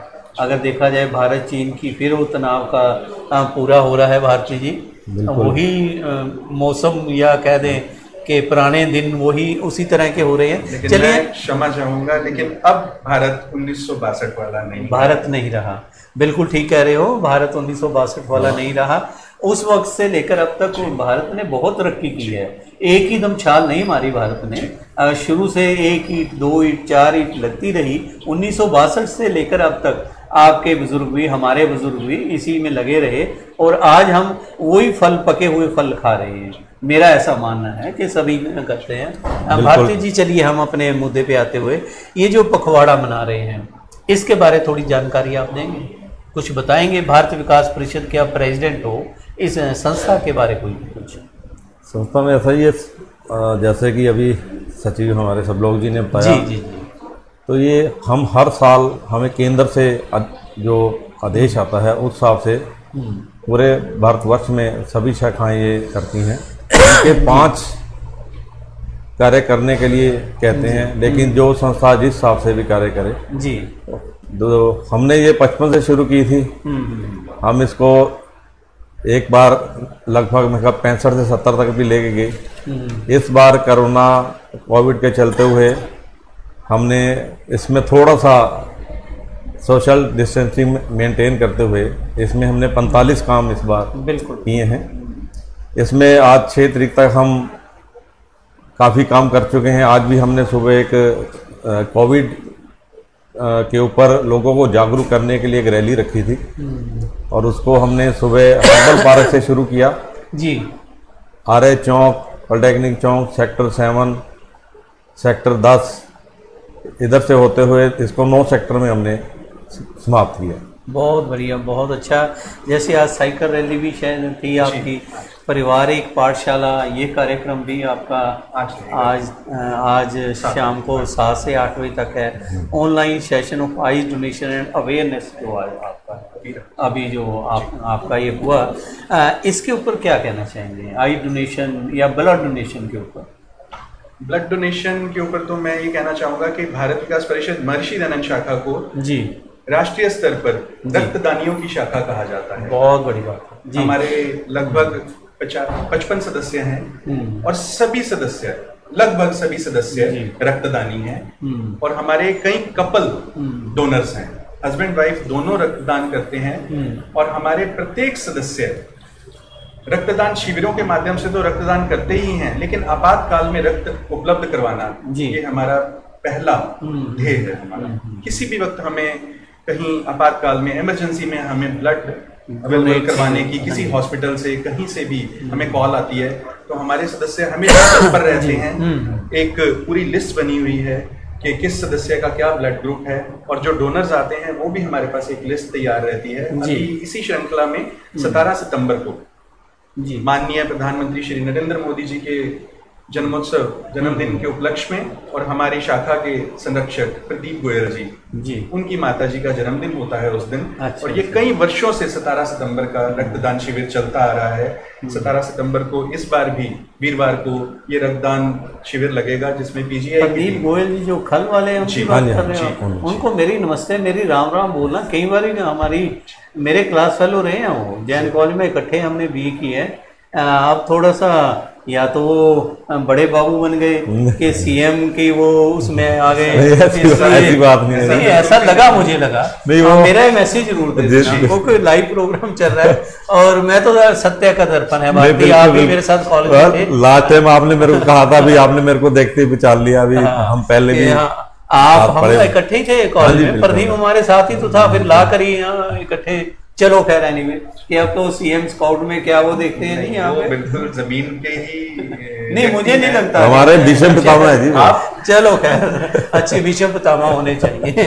हाँ प्लीज, मेरे हंसी में बात। तो रक्तदान हमारा एक मुख्य कार्य है, रक्तदान करना। प्रत्येक वर्ष 5, 6, 7 रक्तदान शिविर लगाए जाते हैं। पिछले साल भी 600 से अधिक यूनिट रक्तदान हुआ और अब 17 कोविड के चलते हम एक रक्तदान शिविर लगा चुके हैं जुलाई में और ये दूसरा रक्तदान शिविर हमारा रहेगा। इसमें हमें आशा है कि कोरोना के चलते भी रक्तदानी बढ़ चढ़कर रक्तदान करेंगे और हमारा प्रयास रहता है कि हम युवा रक्तदानियों को प्रेरित करें कि वो रक्तदान करें। रक्तदान करना अपने आप में बहुत बड़ा कार्य है, लेकिन एक रक्तदाता खड़ा करना, एक नया रक्तदाता लाना, वो बहुत अहम है। एक पहली बार जो डोनेशन रक्तदाता करता है वो एक आगे के लिए हम एक रक्तदाता खड़ा करते हैं जो आगे ब्लड डोनेशन करेगा, बिल्कुल, और वो किसी के जीवन बचाने में काम आएगा। सब लोग जी, एक आपने बात की रक्तदान की, भारती जी आपको शायद याद हो, हमारे डीएवी कॉलेज में मिस्टर गुप्ता हैं, उस वक्त लेक्चरर थे, फिर प्रिंसिपल भी वो बने हैं डीएवी कॉलेज में, और वो भारत विकास परिषद के, अगर मैं कहूँ, भीष्म पितामह की तरह उन्होंने काम किया।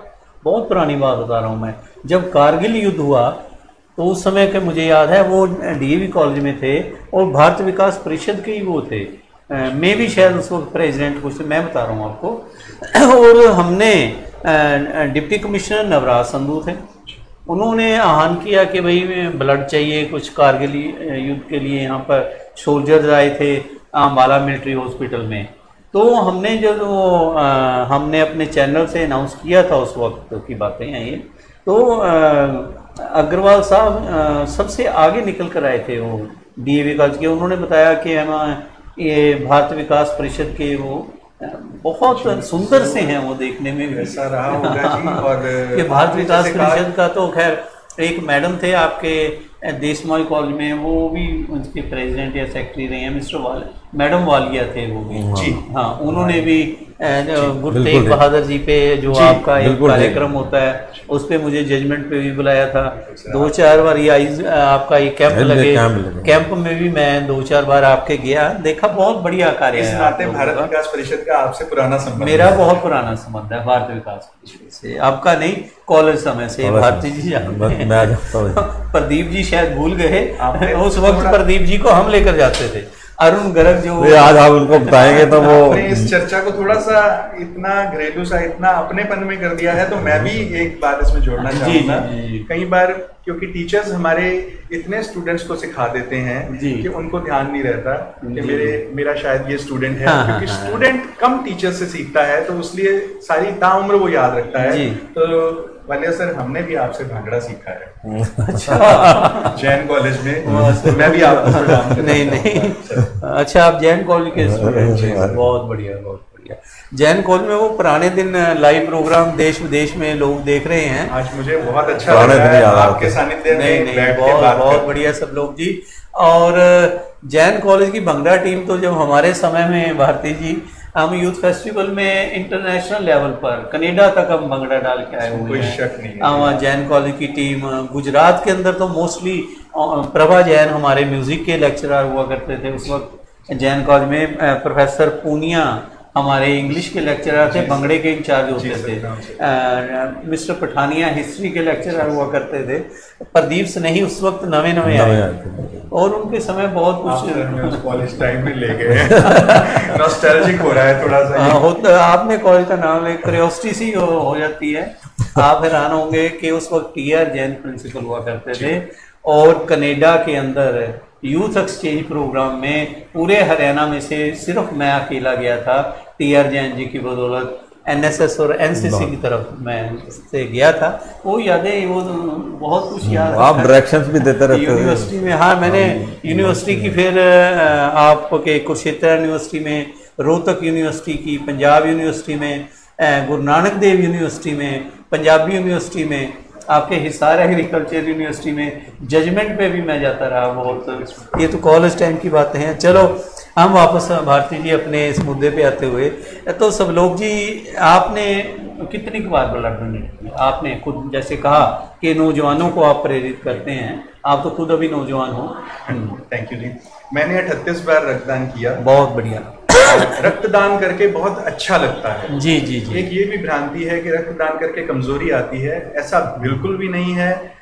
हमारे श्री किशन सैनी जी 111 बार रक्तदान कर चुके हैं। आपने बात, मैं बीच में रोक रहा हूँ, कृष्ण सैनी जी का ही एकदम मैसेज आया है, वो लिख रहे हैं, ये हमारे लिए गर्व का विषय है कि शाखा द्वारा लगाए गए पिछले रक्तदान शिविर में भी कोरोना महामारी के बावजूद भी 100 से भी अधिक लोगों ने रक्तदान किया था।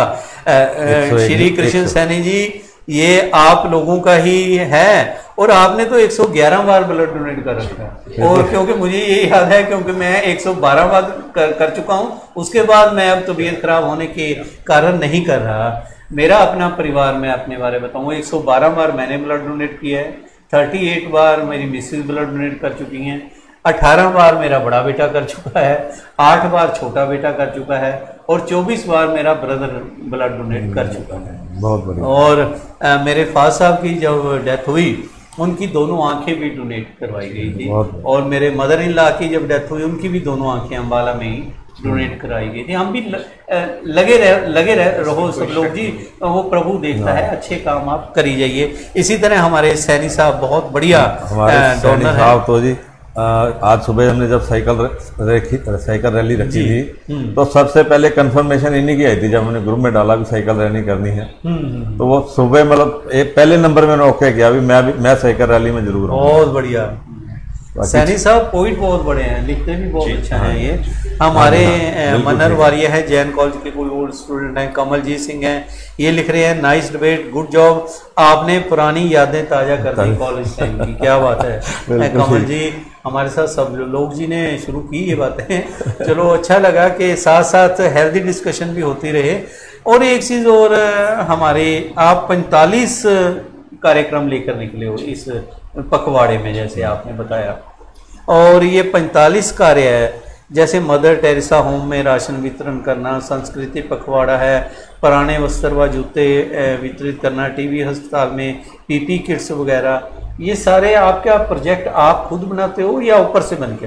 ये सब प्रोजेक्ट्स जो है हम सदस्य बैठ के बनाते हैं। हम सदस्यों से सुझाव लेते हैं कि किस प्रकार के प्रकल्प वो करना चाहते हैं। अगर हम किसी समाज सेवी संस्था के साथ सेवा करने के लिए जुड़ते हैं तो मन में बहुत सारी भावनाएं होती हैं कई बार, और अकेले में हम उस काम को नहीं कर पाते कई बार। तो किसी संस्था के साथ जुड़कर आज हमारे भारत विकास परिषद महर्षि दयानंद शाखा के 50 से अधिक सदस्य हैं। तो हम ये कहते हैं कि ये हमारी 50 गुना 2 100 बाजुएं हैं हमारी। बहुत बढ़िया। तो हम जिन भावनाओं को कई बार अपने मन में दबा लेते हैं, हम उस काम को नहीं कर पाते, तो एक संस्था के साथ जुड़ने के बाद वो कर सकते हैं। सब लोग जी आप यहाँ थोड़ा सा वो जल्दी में शायद कह गए।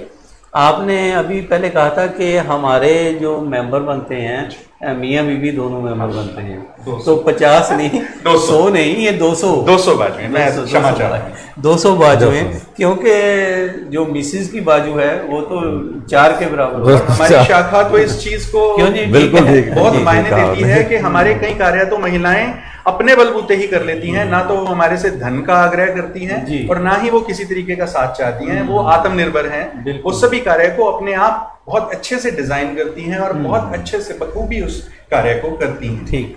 विपिन आनंद जी हैं, वो लिख रहे हैं great work done by Bharat Vikas Parishad, salute. मैं सल्यूट करता हूं आपको विपिन आनंद जी की तरफ से। तो भारती जी, आप इस संस्था में कैसे पहुंचे, थोड़ा सा बताएंगे? क्योंकि आप बिजनेस और तरह का था, बिजनेस और तरह, कॉलेज टाइम में भी आप और तरह के, हमारा ग्रुप और तरह का था। हमारे पास मैं एक्चुअली फील्ड का काम करता हूं, तो मिलाप टेंट वाले जगमोहन जी हैं जो आजकल प्रदेशाध्यक्ष हैं बीजेपी के। जी। उनसे मेरा मेल जोल था, तो वो मेरे पास एक दिन आए, कह दी आपको मैंने इसका मेंबर बनाना है। अच्छा। तो मैंने कहा कोई बात नहीं जी, हम भी इसके साथ जुड़ेंगे। तो जब जुड़े तो हमने यहाँ पे बहुत कुछ सीखा, सोशल वर्क यहीं से हमने सीखा, ब्लड डोनेशन हमने यहीं से सीखा। मैं भी 30 बार ब्लड डोनेट कर चुका हूँ। बहुत बढ़िया। और मतलब यहाँ से जो प्रेरणा मिली हमें, ऐसी प्रेरणा जब मैं ये कहता हूँ और हमें कहीं नहीं मिली। जब जब से जुड़ते गए, काम करते गए, मन में जज्बा बनता गया। लास्ट टाइम भी जब मैं आपके पास आया था तो हमने कहा भी हम खाना बांटने जाते थे। जी। तो यहीं से वो हमें वो जज्बा आ रखा है। बहुत बढ़िया, बहुत बढ़िया। तो सब लोग, छोटे भाई आप क्या काम करते हो, थोड़ा हमारे व्यूअर्स की जानकारी के लिए? मेरा प्रिंटिंग प्रेस यूनिट है जी, छोटा सा एक। कहाँ पे लगा रखा है? पुरानी घास। अच्छा। तो आपको ये प्रेरणा कैसे, संस्कार ये कैसे मिले? संस्कार हमारे माँ बाप या गुरुओं से मिलते हैं। जब हम MDSD कॉलेज में एक कार्यक्रम कर रहे थे, उसमें भी ये चर्चा चली कि मैं धन्यवाद करता हूँ मेरे गुरुओं का, मेरे माता पिता का, जिन्होंने ये संस्कार मेरे में डाले। मुझे आज भी याद है, मेरे पिताजी 87 में वो एक्सपायर हो गए थे, मैं 7वीं में था उस वक्त, लेकिन उससे पहले का जितना मेरा जीवन मेरे पिताजी के साथ था वो विवेकानंद जी से बहुत प्रभावित थे। तो विवेकानंद जी की वो कई गोष्ठियां करते रहते थे, तो मैं उसमें जाया करता था। और आज से 32 साल पहले की कहानियां सुनी हुई विवेकानंद जी की आज भी मेरे मन मस्तिष्क पे खुदी हुई हैं जी। तो वो आज भी मेरे को उसी तरह से याद हैं। मैं स्कूलों में जाके वही कहानियां बच्चों को सुनाता हूँ, वही जो मैंने आज से 32 साल पहले सुनी थी। तो ये शायद बीज कहीं वहां बोया गया था और ये पनपा भारत विकास परिषद के माध्यम से। भारत विकास परिषद में आने से पहले भी मैं कई सामाजिक संस्थाओं में एज ए गेस्ट मुझे बुलाया गया, लेकिन शायद मुझे वहां का माहौल थोड़ा सा औपचारिक लगा या ऐसा है।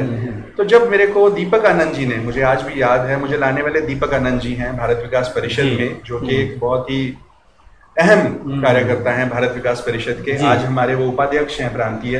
वो मेरे को एज ए गेस्ट लेके आए थे होली के कार्यक्रम में। अच्छा। वो दिन और आज का दिन भारत विकास परिषद के बिना शायद कोई दिन गया नहीं है। आज 10 साल। बहुत बढ़िया सब लोग जी। आपने MDSD कॉलेज का नाम लिया, वो गर्ल्स कॉलेज है, वहाँ पे प्रिंसिपल मैडम डॉक्टर किरण आंगरा हैं, तो उनसे भी कभी मिले आप? वो हमारी उपाध्यक्ष हैं जी, हमारी आंगरा जी, उनका बहुत सहयोग रहता है। अच्छा, उनको मेरी भी राम राम नमस्ते बोल देना। अभी कल हमने वहाँ एक प्रोग्राम में किया जी। परिवार के बहुत अहम एक हिस्सा बनते जा रहे हैं, तो आप भारत विकास परिषद के नहीं, आप मैडम से ही पूछ लेना मेरे बारे। जी कल हमने वहाँ पे ना, अच्छा, वहाँ के MDSD गर्ल्स कॉलेज में ही हमने वहाँ की 10 लेक्चरर्स को शिक्षा दिवस पे सम्मानित किया था। बहुत बढ़िया, बहुत अच्छे, बहुत बढ़िया। सर को वो खुद नहीं आ सके, उनको वायरल हो गया था, वो कह रहे भी मैं घर पे ही हूँ, मैं नहीं आ पाऊंगी, तो उन्होंने सारा प्रोग्राम अरेंज कर दिया था। तो वो हमारे उपाध्यक्ष हैं और हमारे से कई सालों से जुड़े हुए हैं। नहीं, बहुत अच्छी बात है। मैडम किरण आंगरा, इनके हस्बैंड भी सुरजीत आंगरा जी, मिस्टर आंगरा, सुरजीत आंगरा, क्योंकि वो मेरे क्लास फेलो रहे हैं। क्यों, इनका पुराना मकान, वही आप वाली बात के पुराना मोहल्ला था कहते थे। हम तो भाभी जी कहते रहे, और बहुत अच्छे नेचर के हैं। और एक चीज़ है कि दरिया दिल हैं, और ठीक को ठीक, गलत को गलत कहने वाले, ये जो मेन चीज़ खूबी, हम उनको भी सल्यूट करते हैं। और जल्दी ठीक होने की हम उनकी कामना करते हैं, बहुत जल्दी ठीक हों और दोबारा अपने कार्य पर आएँ। हमारे एक साथी लिख रहे हैं, समाज में जागरूकता के लिए सर्वश्रेष्ठ संस्था 17 सितंबर को भारत विकास परिषद दयानंद शाखा एवं सक्षम अम्बाला रक्तदान शिविर पंचायत भवन अम्बाला में आयोजित किया जाएगा। कोई रक्तदान शिविर आप लगा रहे हो? हाँ जी, 17 सितंबर को। हाँ, ये हमारे कृष्ण जी जानकारी दे रहे हैं कि बहुत बड़ा रक्तदान शिविर आप लगा रहे हो। सभी से हम रिक्वेस्ट करते हैं, रक्तदानियों से वहाँ पर पहुँचिए। और 17 सितंबर को हमारे माननीय प्रधानमंत्री नरेंद्र मोदी जी का जन्मदिन भी है, और रक्तदान करके आप खुशी प्राप्त कीजिए। रक्तदान से कोई ज़्यादा फर्क नहीं पड़ता, रक्तदान तो करके खुशी, अच्छा बता सकते हैं, खुशी, आपने कहा कि पूरे परिवार में खुशी मिलती है, और कमजोरी कभी नज़र ही नहीं आती नज़दीक। तो इस तरह की चली जाती हैं सब लोग जी। ये आप अंत में हमारे ये जो पखवाड़ा 12 सितंबर तक आपका चलेगा, थोड़ा डिटेल में हमारे व्यूअर्स को क्या क्या किया और क्या क्या अभी रह गया, इसके बारे अगर कोई आपके साथ शामिल होना चाहिए, किस तरह हो सकता है जी? इस पखवाड़े में हम आज से पहले जो कार्य करते आए वो सामाजिक तौर पे करते आए हैं, समाज के अंदर जाके कार्य करते रहे हैं। लेकिन इस बार कोरोना के चलते हम बहुत ज़्यादा सामाजिक कार्य नहीं कर पा रहे हैं। हम समाज में बहुत ज़्यादा गैदरिंग वाले कार्यक्रम नहीं कर पा रहे हैं, जहाँ पे हम कुछ लोगों को, जैसे पहले हम दही हांडी और भारत माता की आरती, ऐसे कार्यक्रम किया करते थे समाज में जाके। तो ऐसे कार्यक्रम हम बहुत अधिक नहीं कर रहे हैं, लेकिन फिर भी हमारा प्रयास है, हम समाज के हर वर्ग को, जिसमें महिलाएं, बच्चे, बुजुर्ग, गौ सेवा, सामाजिक कार्य हो, धार्मिक कार्य हो, हम सभी प्रकार के कार्य करें। आज से पहले जो कार्य हमने 29 तारीख से किए, हमने पखवाड़े का शुभारंभ, पूरा तो नहीं आपको बताऊंगा, पूरा बताऊंगा तो बहुत समय लग जाएगा। हमें इतना कीमती समय गागर में सागर की बात जी, मैं बहुत ही संक्षेप में आपको ये विवरण दूंगा। हमने ये कार्य जो आरंभ किए 29 अगस्त को गो सेवा के साथ, श्री कृष्ण गोधाम में हमने गोग्रास सेवा करके हमने ये कार्य किए। उसके बाद हमने हरिनाम संकीर्तन, हमने धार्मिक कार्य भी किए हैं। इसमें वर्चुअल सेशंस हमने इस बार ऐड किए हैं कि कोरोना के चलते हम सामाजिक बहुत ज्यादा नहीं जा सकते, तो हमने वर्चुअल सेशंस, ऑनलाइन सेशंस, हमने पेज पे, अपने फेसबुक पेज पे कुछ सेशंस किए हैं जी। जैसे नेत्रदान जागरूकता का अभी कार्यक्रम था, आज रात को 8 बजे विश्व प्रसिद्ध जीवन प्रबंधन गुरु विजय शंकर मेहता जी द्वारा उनका उद्बोधन रहेगा 8 बजे से, परिवार के ऊपर, परिवार एक पाठशाला। बच्चों के लिए करियर काउंसलिंग के कार्यक्रम रहे। हमने आर्मी स्कूल के काउंसलर्स के साथ मिलके हमने बच्चों के लिए करियर काउंसलिंग का एक वर्चुअल सेशन लिया, जिसमें उन्होंने बताया कि बच्चों की रुचि किस काम में है। अभी से आप देखें, अगर कोई बच्चा ड्राइंग बहुत अच्छी करता है तो उसे आर्ट एंड क्राफ्ट में डालें। अगर किसी बच्चे को खिलौने ठीक करने का शौक है, उसको खिलौने तोड़ के उसको जोड़ने का शौक है, तो उसको इंजीनियरिंग में डालें। अगर किसी बच्चे को जीव जंतुओं से प्यार है, उसको प्रकृति से प्यार है, उसको बोटेनिकल और इस तरह के मेडिकल में उसको एडमिशन दिलवाएं। तो बहुत एक ये बेनिफिशियल सेशन था। हमने योगा शिविर लगाए हैं, ऑनलाइन योगा शिविर, जिसमें कोरोना से बचाव के लिए जानकारी दी हमारे अपनी संस्था के सदस्य श्री राकेश जिंदल जी ने। अभी कल ही रात को एक सेशन रहा स्ट्रेस बस्टर, इस कोरोना काल में भी हम कैसे स्ट्रेस से बचें, मानसिक तनाव से बचें। योगी दिनेश कांत जिंदल जी हमारे एक्स प्रेसिडेंट हैं और आजकल वो आर्ट ऑफ लिविंग के टीचर हैं और ये सारा कार्य वो कर रहे हैं। जिंदल जो कंसोर्टियम, उनका पीछे हमने 40 दिन कंटिन्यू दिखाया है जिंदल जी सर। और दो एक मेन कार्य हमने इसमें लिए, मैं आपको बताना चाहूंगा। निश्चित ही इसमें कोई शक नहीं है, कोरोना काल में डॉक्टर, मेडिकल स्टाफ और हमारे पुलिसकर्मी जो हैं वो भगवान का रूप लेके उन्होंने कार्य किया जी। और उनको समाज के हर वर्ग ने, समाज की हर संस्था ने उनको सम्मानित किया, हमने भी उनको सम्मानित किया। लेकिन इस पखवाड़े में हमने 2 और वर्गों को जोड़ा, एक बैंकर्स को, बैंक एम्प्लॉयज को। शायद उनको हम कहीं भूल गए, ठीक। ये इसके पीछे एक छोटी सी कहानी है। मेरे एक मित्र हैं बैंक में, मित्र भी वो बैंक में जाते ही बने मेरे। ऐसा कोई पुराने मित्र नहीं है कि मैंने उनको कोई फेवर कर दिया, ऐसा नहीं है। मैं बैंक में जाता हूं तो उन्होंने एक दिन कहा कि बैंकर्स को किसी ने नहीं पूछा। बैंकर्स ने भी कोरोना काल में निर्विघ्न कार्य किया। शायद वो अगर कार्य बंद कर देते तो आर्थिक व्यवस्था जो है वो चरमरा जाती। तो हमने बैंकर्स को कोरोना वॉरियर के तौर पे हमने सम्मानित करने की प्रयास किया। बैंक्स को हमने प्रशंसा पत्र दिए, बैंक एम्प्लॉयज को प्रशंसा पत्र दिए। और अभी हम आगे टीचर्स को, स्कूल टीचर्स को, जो मार्च से रेगुलर बच्चों को ऑनलाइन पढ़ा रहे हैं जी, उनको बहुत क्रिटिसाइज किया जा रहा है, तरह तरह की बातें करी जा रही हैं, लेकिन बच्चों की पढ़ाई नहीं रुकी है। किसी भी तरीके से व्हाट्सएप के माध्यम से या ऑनलाइन माध्यम से बच्चों की पढ़ाई चल रही है। समय ही बहुत कठिन है, लोगों के व्यवसाय में भी इतना जी उतार आया है, लेकिन बच्चों की पढ़ाई टीचर्स चला रहे हैं। अभी हम आगे जो है ये कार्य करेंगे और वर्चुअल सेशंस रहेंगे। मदर टेरेसा होम में राशन वितरण रहेगा, टीबी हॉस्पिटल में पीपीई किट्स रहेंगी, मिशन हॉस्पिटल में कोविड जो पेशेंट्स हैं उनको दूध वितरण रहेगा। और मंदिरों में हम एक धूप दीप अवशेष पात्र देते हैं कि धूप दीप जो है इधर उधर बिखरा रहता है। ऐसे ऐसे कुछ प्रयास हमारे रहते हैं जो हैं बहुत छोटे लेकिन अहम हैं। नहीं, बहुत बढ़िया, जरूरी। सब लोग जी आपने बहुत अच्छी बात की कि छोटी छोटी बातें ही बहुत अहम होती हैं जो आपने बताया। इसके अंदर आपने जो टीचर्स की बात की कि टीचर्स को आप सम्मानित करने, चलो बैंक वालों को तो सारे ही जानते हैं बैंक वालों ने क्या किया क्या नहीं किया। चलो किसी को दही खट्टा होता है, किसी को मीठा लगता है। और बैंकर्स को सम्मानित किया। अर्थव्यवस्था की भी आपने बात की, क्योंकि इस मुद्दे पे फिर किसी दिन हम चर्चा आपके साथ में रखूँगा। टीचर्स की हमने बात की, जो मेन मुद्दा है टीचर्स का, देखिए टीचर जो है वो 2 पार्टों में पिस रहा है इस वक्त। एक तरफ तो मैनेजमेंट आ गई, मैनेजमेंट में मोस्टली प्राइवेट जो स्कूल है, माफ़ करना, जो हमारे मेन लीडर हैं, चाहे वो अपोजिशन के हैं, चाहे वो हमारे आज के लीडर दूसरी पार्टियों के हैं, स्कूल उनके हैं ज़्यादातर। जो पीछे हमने सर्वे करवाया, हमारे में 70% स्कूल जो हैं वो लीडरों के हैं, नेताओं के हैं। वो नेता पैसे मांगते हैं कि भाई फीस दो, बच्चे जो वहाँ पढ़ते हैं, पेरेंट्स बेचारे फीस देने लायक है नहीं अभी। उसमें पिस्ता कौन है? टीचर। पिस्ता कौन है? वहाँ के ड्राइवर, वहाँ के जो चपड़ासी, वहाँ की जो 4th क्लास एम्प्लॉइज़ हैं वो पिसते हैं, टीचरों समेत, प्रिंसिपल समेत।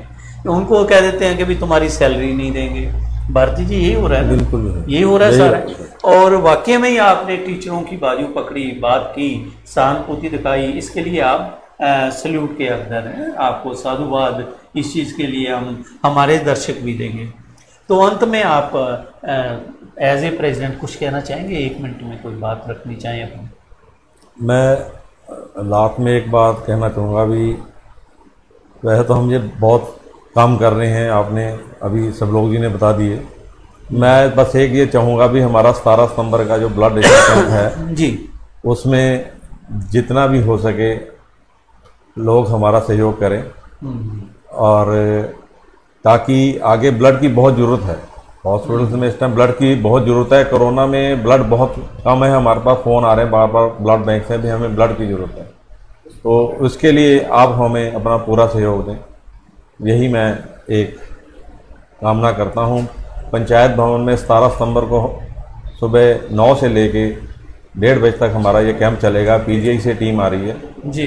तो उसमें जो भी अपना रक्तदान कर सकते हैं वो कृपया वहाँ आए और रक्तदान अवश्य। शुक्रिया भारती जी। जैसे भारती जी ने अपील की कि रक्तदान वहाँ पे लगा रहे हैं, और हम आपका बहुत बहुत धन्यवाद करते हैं, आपने इतना टाइम दिया। और अंत में मैं आपसे सब लोग जी एक बात करना चाहूँगा कि 17 तारीख को जो एक कैंप लग रहा है, हमारे व्यूअर्स पूछ रहे हैं, खासतौर पे 3-4 मैं नाम नहीं लेना चाहूँगा, वो पूछ रहे हैं कि ये भारत विकास परिषद या पर्टिकुलर इस डेट को as a president prime minister ji के बर्थडे के रूप में मना रही है या अपनी तरफ से कर? मैं बता रहा हूँ कि कई वर्षों से ये कैंप चलता आ रहा है। हमारे संरक्षक, ये कोइंसिडेंस है, हमारे संरक्षक प्रदीप गोयल जी, उनकी माता जी का इस दिन जन्मोत्सव होता है जी। और ये कैंप उन्हीं की तरफ से स्पॉन्सर रहता है। शाखा के वो भीष्म पितामह हैं, हमने कहा संरक्षक हैं, हमारे बड़े भाई हैं। उन्हें मुझे एक चीज मैं फिर रोक रहा हूँ, हमारे व्यूअर्स जो देश विदेश में प्रोग्राम देख रहे हैं, भीष्म पितामह प्रदीप जी की तो यार शादी हुई भी है, बच्चे हैं, सब कुछ है। भीष्म पितामह शब्द हमने खिलौना बना लिया क्या? मैं उसको किस तरीके से नहीं, उनको सब आप बाबा और कोई ऐसा शब्द भीष्म पितामह जो शब्द है, सब लोग जी, मैं अगर कहूँ इस पे हम बहस कर सकते हैं। हमारी हिंदू संस्कृति के अंदर, हमारी सनातन धर्म सनातनी उसके अंदर एक भीष्म पितामह का ऐसा शब्द है जो पवित्र शब्द है बहुत ज्यादा, और जिन्होंने अपनी शादी नहीं की थी अपने पिता के कहने पर। मैं आपसे तो बहस नहीं कर सकता, आप मेरे गुरु रहे हैं। नहीं, गुरु नहीं, छोटे भाई हो, वो तो शब्द का चयन, गुस्सा न करना। नहीं, मैं उसमें सुधार करता हूँ। हाँ, हमारा भाव कहने का ये है, बड़े भाई हैं, एक छाता होता है जो हाँ, सब 50 सदस्यों को एक साथ लेके चलता है। हमारा भाव ये है, कभी भी वो किसी सदस्य को अपने छाते से बाहर नहीं जाने देते, वो खुद भीग जाएंगे। लेकिन भीष्म पितामह ने ऐसा छाता नहीं कभी बनाया था। भीष्म पितामह तो बेचारे छाते में प्रतिज्ञा को लेके वो खुद प्रतिज्ञा को लेके जी वो चलो इस पे फिर बहस करेंगे। चलिए, खैर अच्छी बात है, सम्मान देना है, हमने इज्जत देनी है, रिस्पेक्ट देनी है, इसलिए आप ये यूज करते हो शब्द। बहुत बहुत मेहरबानी आपकी, शुक्रिया। सब लोग जी, आप हमारे स्टूडियो में हैं, आपका अपना स्टूडियो है, अपनी बातचीत रखी है। ये थे हमारे भारत विकास परिषद के साथी हमारे, जिन्होंने बातचीत की, अपनी बातचीत रखी। कई बार लाइव प्रोग्राम में कोई ऐसी डिस्कशन भी आ जाती है, जैसे अभी सब लोग जी के साथ, क्योंकि छोटा भाई है मेरा, बात हो जाती है। अब हमारे साथ इसी श्रृंखला को आगे बढ़ा रहा हूँ मैं, और हमारे साथ किरण छिब्बर जी हैं जो किसी परिचय के मोहताज नहीं हैं, और जो माधव नेत्र बैंक व सक्षम संस्था के साथ जुड़े हुए हैं। हमारे साथ हमारे मेरे बड़े भाई जो समाज सेवी हैं वो कृष्ण गुलाटी, हाँ गुलाटी जी, जिनका नाम ही कृष्ण है और साथ में गुलाटी हैं और बहुत नेक कार्य है जो कर रहे हैं। हम उनसे भी 10 मिनट का हम ये समय उनके साथ भी रखेंगे। सबसे पहले गुलाटी जी हम आपका बहुत बहुत स्वागत करते हैं। शुक्रिया जी। आज का ये जो पखवाड़े की चर्चा चल रही है इसमें सक्षम आपकी जो संस्था है मेन रोल उसी का है, उसी के इर्द गिर्द ये सारा घूम रहा है। इसके बारे में आप क्या कहना चाहते हैं? ऐसा है कि सक्षम का जो अम्बाला में जो गठन है वो जनवरी 2018 में हुआ था। सक्षम बेसिकली क्या है कि ये दिव्यांग जो लोग हैं उनके बारे में काम करती है कि जो सक्षम ने रिकॉग्नाइज किया है कि 21 तरह की जो है दिव्यांगताएं हमारे देश में हैं। तो जो फोकस है वो अलग अलग एरिया में अलग अलग उसमें रहता है। मेन बल्कि फोकस जैसे हमारे यहाँ पर है कि हम लोग आइज पे ज्यादा फोकस कर रहे हैं और जो बाकी दिव्यांग होते हैं जो हमारे को मिल जाता है किसी भी तरह का, कि जैसे अब कोविड का टाइम है, हम माधव नेत्र बैंक के अंदर नेत्रदान नहीं हो पा रहे हैं, हम लोग स्कूलों में जाकर जो है प्रिवेंटिव ब्लाइंडनेस को रोकने के लिए काम नहीं कर पा रहे हैं बिकॉज ऑफ दिस कोविड-19 की वजह से। तो फिर भी जो है समाज के अंदर हमारे जो कुछ जो साथी हैं वो इस तरह के हैं कि वो फील्ड में बहुत काम करते हैं जी। तो फील्ड के अंदर हमें कहीं पर भी कोई ऐसा गरीब आदमी नजर आ जाता है जिसको आंखों की दिक्कत है, कैटरेक्ट की प्रॉब्लम आई हुई है, किसी और तरह की प्रॉब्लम आई हुई है, या दिव्यांग है, उसका कोई अंग काम नहीं कर रहा, उसको किसी कृत्रिम उसके पार्ट्स की जरूरत है, तो हमारे कुछ साथी जो है रोज इस तरह का कोई ना कोई केस ढूंढ के लाते हैं। अब हम उनको ट्रीट कराने की कोशिश करते हैं। उनकी सारों की डिटेल जो है हमारे छिब्बर साहब जी के पास है। भी हम ये ऐसा नहीं है कि कोविड है तो हम लोग घर पे बैठे हुए हैं तो कोई काम नहीं कर रहे हैं। हमारा काम कंटिन्यूसली जो है इस फील्ड में हो रहा है और समाज सेवा का हमें कोई भी मौका मिलता है, कैसा भी मौका मिलता है, हम हमेशा करने को तैयार रहते हैं। और इसी कड़ी के अंदर जो है, क्योंकि जो है सक्षम में जो हमारे बेसिक पर्पस था उसमें थोड़ा था, तो हमने क्या है कि अभी जो है तुलसी पब्लिक स्कूल के साथ मिलकर जो है ऑनलाइन ब्लाइंड्स के लिए मैथ की क्लास हमने शुरू की हुई है जी। जिस दिन ये हमने क्लास शुरू की थी उस दिन थ्रू आउट द कंट्री हमारे साथ सिर्फ 8 बच्चे जुड़े थे। अभी ये बच्चों की संख्या जो है 60 से लेकर 75 तक हो गई है। हम उनको, क्योंकि मैथ एक ऐसा सब्जेक्ट है जो कॉम्पिटिटिव एग्जाम में ब्लाइंड के लिए बड़ा मुश्किल होता है, हम उनको जो है मैथ पढ़ाने के लिए जो है तुलसी पब्लिक स्कूल से जो टीचर हैं वो उनको ऑनलाइन क्लासेस ले रहे हैं जी। और कुछ ही दिनों के अंदर हम इंग्लिश की क्लास भी जो है शुरू करने वाले हैं ब्लाइंड्स को कॉम्पिटिटिव एग्जाम के लिए तैयार करना। तो कहाँ पे इसका सेंटर कहाँ बनाओगे? वो तुलसी पब्लिक स्कूल वाले वहीं से पब्लिक स्कूल साइड दे रहे हैं। हाँ जी, हाँ जी, वो वहीं से उन्हीं की टीचर है तुलसी पब्लिक स्कूल के लिए। और हमारे को जो है इंग्लिश के लिए जो है 2 टीचर ने हमारे को बल्कि जो है प्रपोज किया है, तो वो भी हम कुछ दिनों के अंदर जो है शुरू कर देंगे। बहुत बढ़िया गुलाटी जी ने जैसे जानकारी दी कि अम्बाला का तुलसी पब्लिक स्कूल ब्लाइंड्स के लिए इनको ऑनलाइन स्टडी के लिए पूरी हेल्प कर रहा है। एक चीज़ और, इससे पहले कि हम छिब्बर जी से बात करें, हमारे श्री कृष्ण सैनी जी जो है प्रोग्राम देख रहे हैं वो लिख रहे हैं प्रदीप जी एक ऐसे मजबूत धागे के रूप में हैं जिन्होंने सभी को एक सूत्र में बांध रखा है। बिल्कुल ठीक कह रहे हो, धागा एक अलग चीज है, प्रो के रखा हुआ बहुत अच्छी बात है। और भीष्म पितामह होना एक और बात है, अलग बात है। भीष्म पितामह होने के लिए कई जन्मों की अभी तपस्या की जरूरत होती है। इंसान को कहना बहुत अच्छा लगता है कि ये देवता है, ये वो है, लेकिन हमें थोड़ा सा जो मुझे, क्योंकि हमारे साथी हैं प्रदीप जी भी, मेरे हमारे बच्चों की तरह सब लोग जी भी, मैंने सिर्फ उनको ये कहा था कि कोई शब्द का चयन ऐसा होना चाहिए जो ठीक लगे। तो छिब्बर जी आप भी जैन कॉलेज की प्रोडक्ट हो, लकीली आज तो सारे ही हमारे कॉलेज के इकट्ठे आगे पीछे की जैन कॉलेज से ही। हाँ जी, तो मैं वही बात करता हूँ कि शब्द का चयन तो जरूरी ठीक होना चाहिए। बिल्कुल ठीक चाहिए जी। ये एक शब्द ऐसा पवित्र शब्द है, हाँ, जिसकी एक मर्यादा है। भीष्म पितामह जिन्होंने शादी नहीं की थी, इसकी मर्यादा है, जिन्होंने एक एक शब्द पे पहरा दिया। तो फर्क तो है, बिल्कुल है। मैं चलिए, मैं सैनी साहब आपकी बात से सहमत हूँ कि एक मजबूत कड़ी है वो, एक मजबूत कड़ी है, एक मजबूत धागा है जो माला परो रखी है उन्होंने। बहुत बढ़िया है फर्जी, बहुत अच्छा काम कर रहा है, बहुत बढ़िया। मेरा तो क्लास फेलो रहा है, कभी अभी आमने सामने कई साल फोन किया था। चलिए, हाँ, तो हम बात कर रहे थे छिब्बा साहब, आपकी भी तो संस्था के मेंबर हैं प्रदीप जी। हाँ जी, हाँ बिल्कुल, मेंबर जी हमारे सक्षम के भी हैं और भारत विकास परिषद। हाँ जी, ठीक।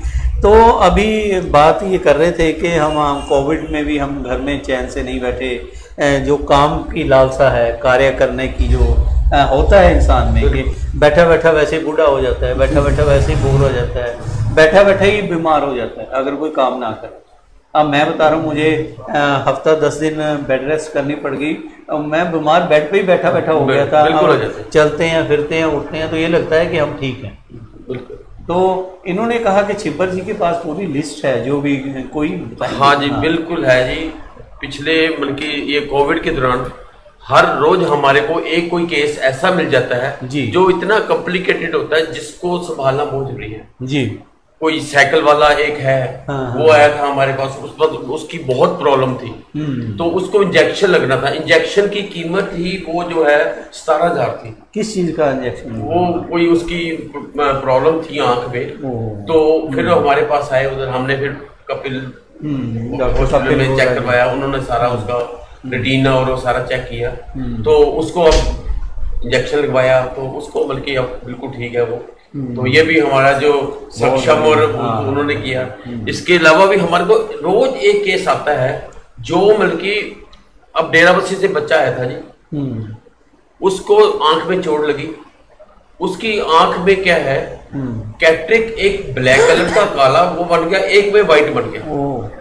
तो प्रेशर उसका 40 था जिसमें ब्लैक कैटरेक्ट। तो उसके बाद उसका इलाज शुरू हुआ, तो अब उसका जो प्रेशर है 7-8 रह गया है। अब दूसरा ऑपरेशन कराना है जिसका कि हम जो है बात की, हमने आज मीटिंग थी हमारी, तो उसका भी हमने ऑपरेशन करवाना, उसका खर्चा भी काफी है, तो उसका 35-40 हजार खर्चा बताया। तो लेकिन अगर हम करेंगे उसका, तो रोज हमारे पास एक आध केस जो आ जाता है, एक आध केस हम ढूंढ लाते हैं, आ भी जाता है या ढूंढ लाते हो, पता चल जाता है हमारे को। ऐसा है ये, वो कहते हैं ना, परमात्मा सद्बुद्धि ऐसी आप जैसे लोगों को दे देता है कि जरिया बन जाता है, जरिया बन, या वो ढूंढता हुआ आ जाता है या आप ढूंढते हुए उसके हम लोग पहुंच जाते हैं, जो भी होता है। जो भी वाले जी, मैं आपको एक चीज और बताना चाहूंगा। आपको याद है पिछली मीटिंग में हमने जब बैठे तो हमने बोला था 3 भाई जो है जिसको प्रॉब्लम थी, तो 2, एक तो ब्लाइंड था जो सरदार जी है जी। अब जो तीसरा भाई था उसका हमने एक आंख का ऑपरेशन करवा दिया, बहुत बढ़िया, और वो बिल्कुल ठीक है जी। और वो कहता जी मैंने अपनी सारी जो लाइफ है वो अपना वो एक किस्म का मतलब की जैसे अपने गुरु ग्रंथ साहब के जी, तो वो करते हैं, पाठी है वो, तो कहते हैं मेरा सारा बाकी लाइफ जब वो उनके लिए समर्पित है, और मैं फ्री ऑफ कॉस्ट कोई पैसा नहीं लूंगा, जहाँ जाऊंगा पार्ट वो फ्री करूंगा। बहुत वो हमारे को अच्छा लगा वहाँ। हमारे अमित चांदना जी हैं कोई, ये लिख रहे हैं, सक्षम संस्था व भारत विकास परिषद द्वारा समाज हित में कई कार्य निरंतर चलते रहते हैं। हमारा सौभाग्य है कि हम ऐसी सामाजिक संस्थाओं से जुड़े हुए हैं। बहुत अच्छी बात है अमित चांदना जी, आप जुड़े हुए हो। इसी तरह अच्छे लोगों का काफिला बनता है, चलता रहता है और नोबल काज होते रहते हैं। तभी ये बता रहे हैं ना कि डेली कोई ना कोई पेशेंट हमारे पास आ जाता है या ये उसको ढूंढ लेते हैं, बहुत बड़ी बात है। कल एक 4 महीने का बच्चा हमारे पास आया जी, अब कह रहे हैं कैसे होता है, तो फोन आया भी ऐसे 4 महीने का बच्चा है, उसने आंखें नहीं खोली अभी तक। तो हमने उसको बोला भी आप वहां पे आओ, तो हम वहां पे पहुंचे, तो हमने उस बच्चे को, अमित गुप्ता जो है उनको बोला भी है उनका चेक करो, बच्चों की आंखों के स्पेशलिस्ट हैं, जो स्पेशलिस्ट है बच्चों की आंखों के, तो सर वो उनको उन्होंने ये बोला भी इसकी आईज जो है वो मतलब की डेवलप नहीं हुई, आईज डेवलप नहीं हुई, तो उसकी आंखें बिल्कुल छोटी छोटी थी बच्ची की। तो वो बुधवार को एक स्पेशलिस्ट हैं डॉक्टर जो है वो वहां से चंडीगढ़ से आ रहे हैं, तो उनको चेक करने के बाद अगर उसकी आईज क्रिएट ही नहीं हुई तो वो सारी उम्र बच्चा ब्लाइंड रहेगा।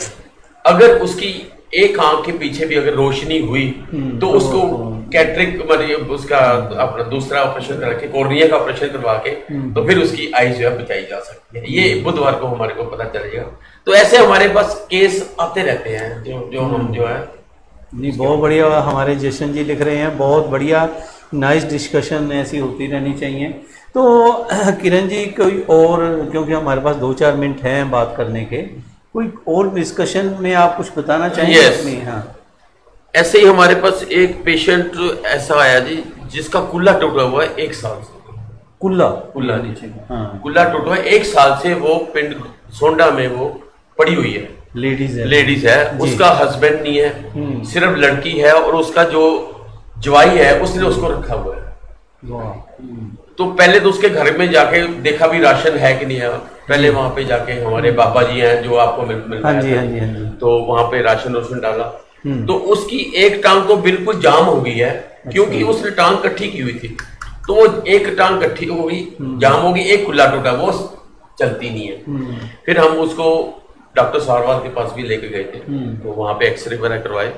तो अब हमारी जो खर्चा उसका इतना ज्यादा भी हमारे को सोचना पड़ता है जी। हमारी एनजीओ तो है ही है। कितना खर्चा बताया उसका? उन्हें 84,000 बताया था, 84,000 रुपये। तो अब हमारा ये मकसद ये है भी हमने अब प्रदीप गोयल जी से ही बात की है, तो वो कह रहे भी हम सिविल अस्पताल में इनको मंडे कल उनको लेके वहां दिखाएंगे।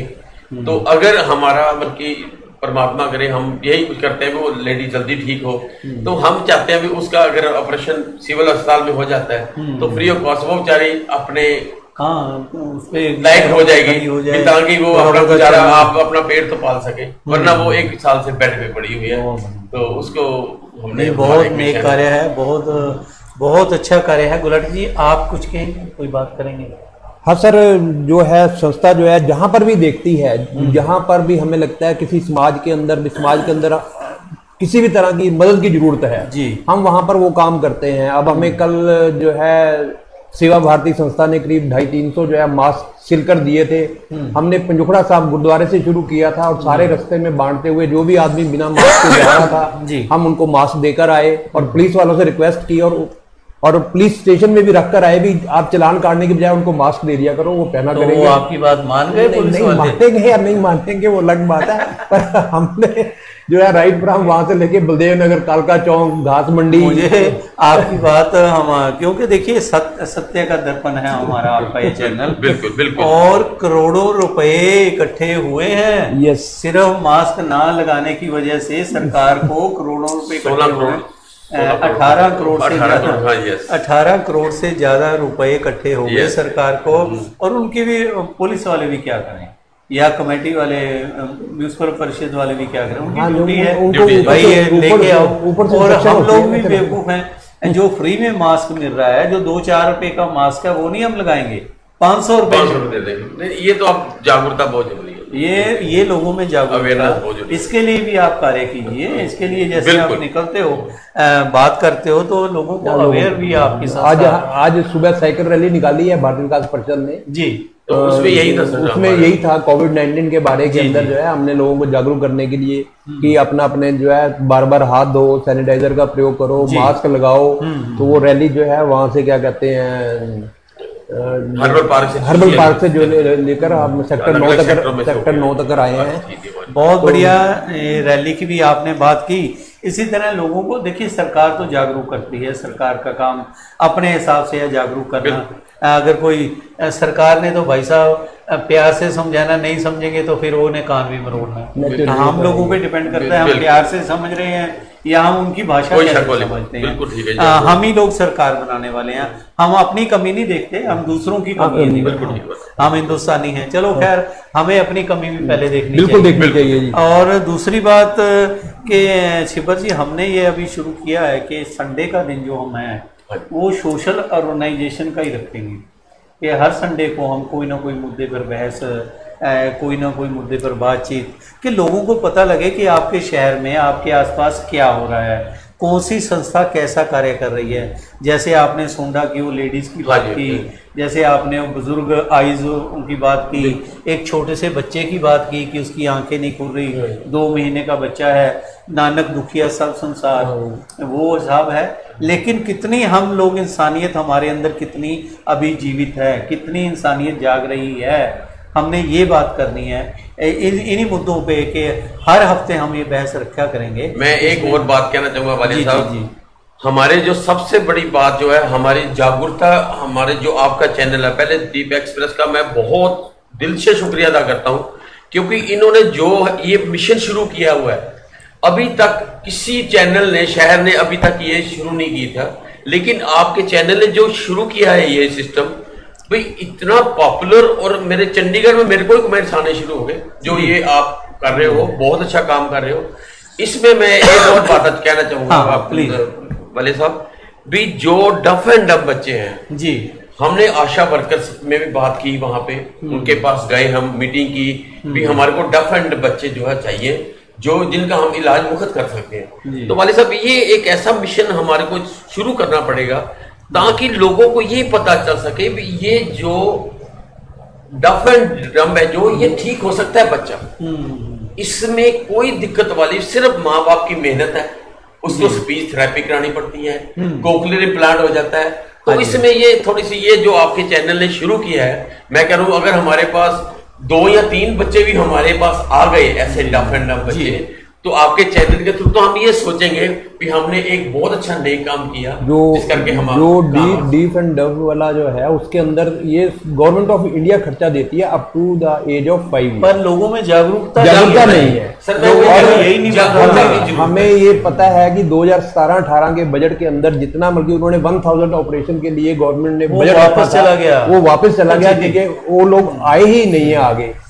तो हम लोग जो है ये भी एक जो है कोकलर प्लांट जो है जो उसके अंदर जी, मैं आप इसी के लिए आपसे रिक्वेस्ट करूं क्योंकि समय हाँ, मैं वो बात कर रहा था कि अगर देखिए दीप एक्सप्रेस न्यूज चैनल जो आपने बात की कि हम जो शुरू करते हैं दूसरे भी बाद में करते हैं, करना चाहिए, अच्छी हर एक का अपना राइट है, लेकिन हमारा एक अपना हिसाब है करने का, ना कहूं से दोस्ती, ना कहूं से प्यार, ना किसी से कुछ लेते हैं कि ये हम तो यही कर सकते हैं ना बिल्कुल सही कि आप अपना प्रोजेक्ट हमारे पास हर संडे आपको हम 40 मिनट का 45 मिनट का टाइम हम आपके लिए रखेंगे निष्काम, ठीक है, उसमें आप आकर अपनी बात रखिए गुलाटी जी, आपकी टीम आए, जो भी ठीक समझें आप उसको, आप हर संडे को शाम को 4 बजे का हम टाइम आज डिक्लेयर करते हैं आपकी सहमति से, अगर आप सहमत हो दोनों जने। बिल्कुल। तो हर संडे को हम 4 बजे शाम को लाइव प्रोग्राम लेकर आएंगे किरण छिब्बर जी के साथ, गुलाटी जी के साथ, जो भी शहर की समस्याएं हैं, कोई बात रखना चाहे,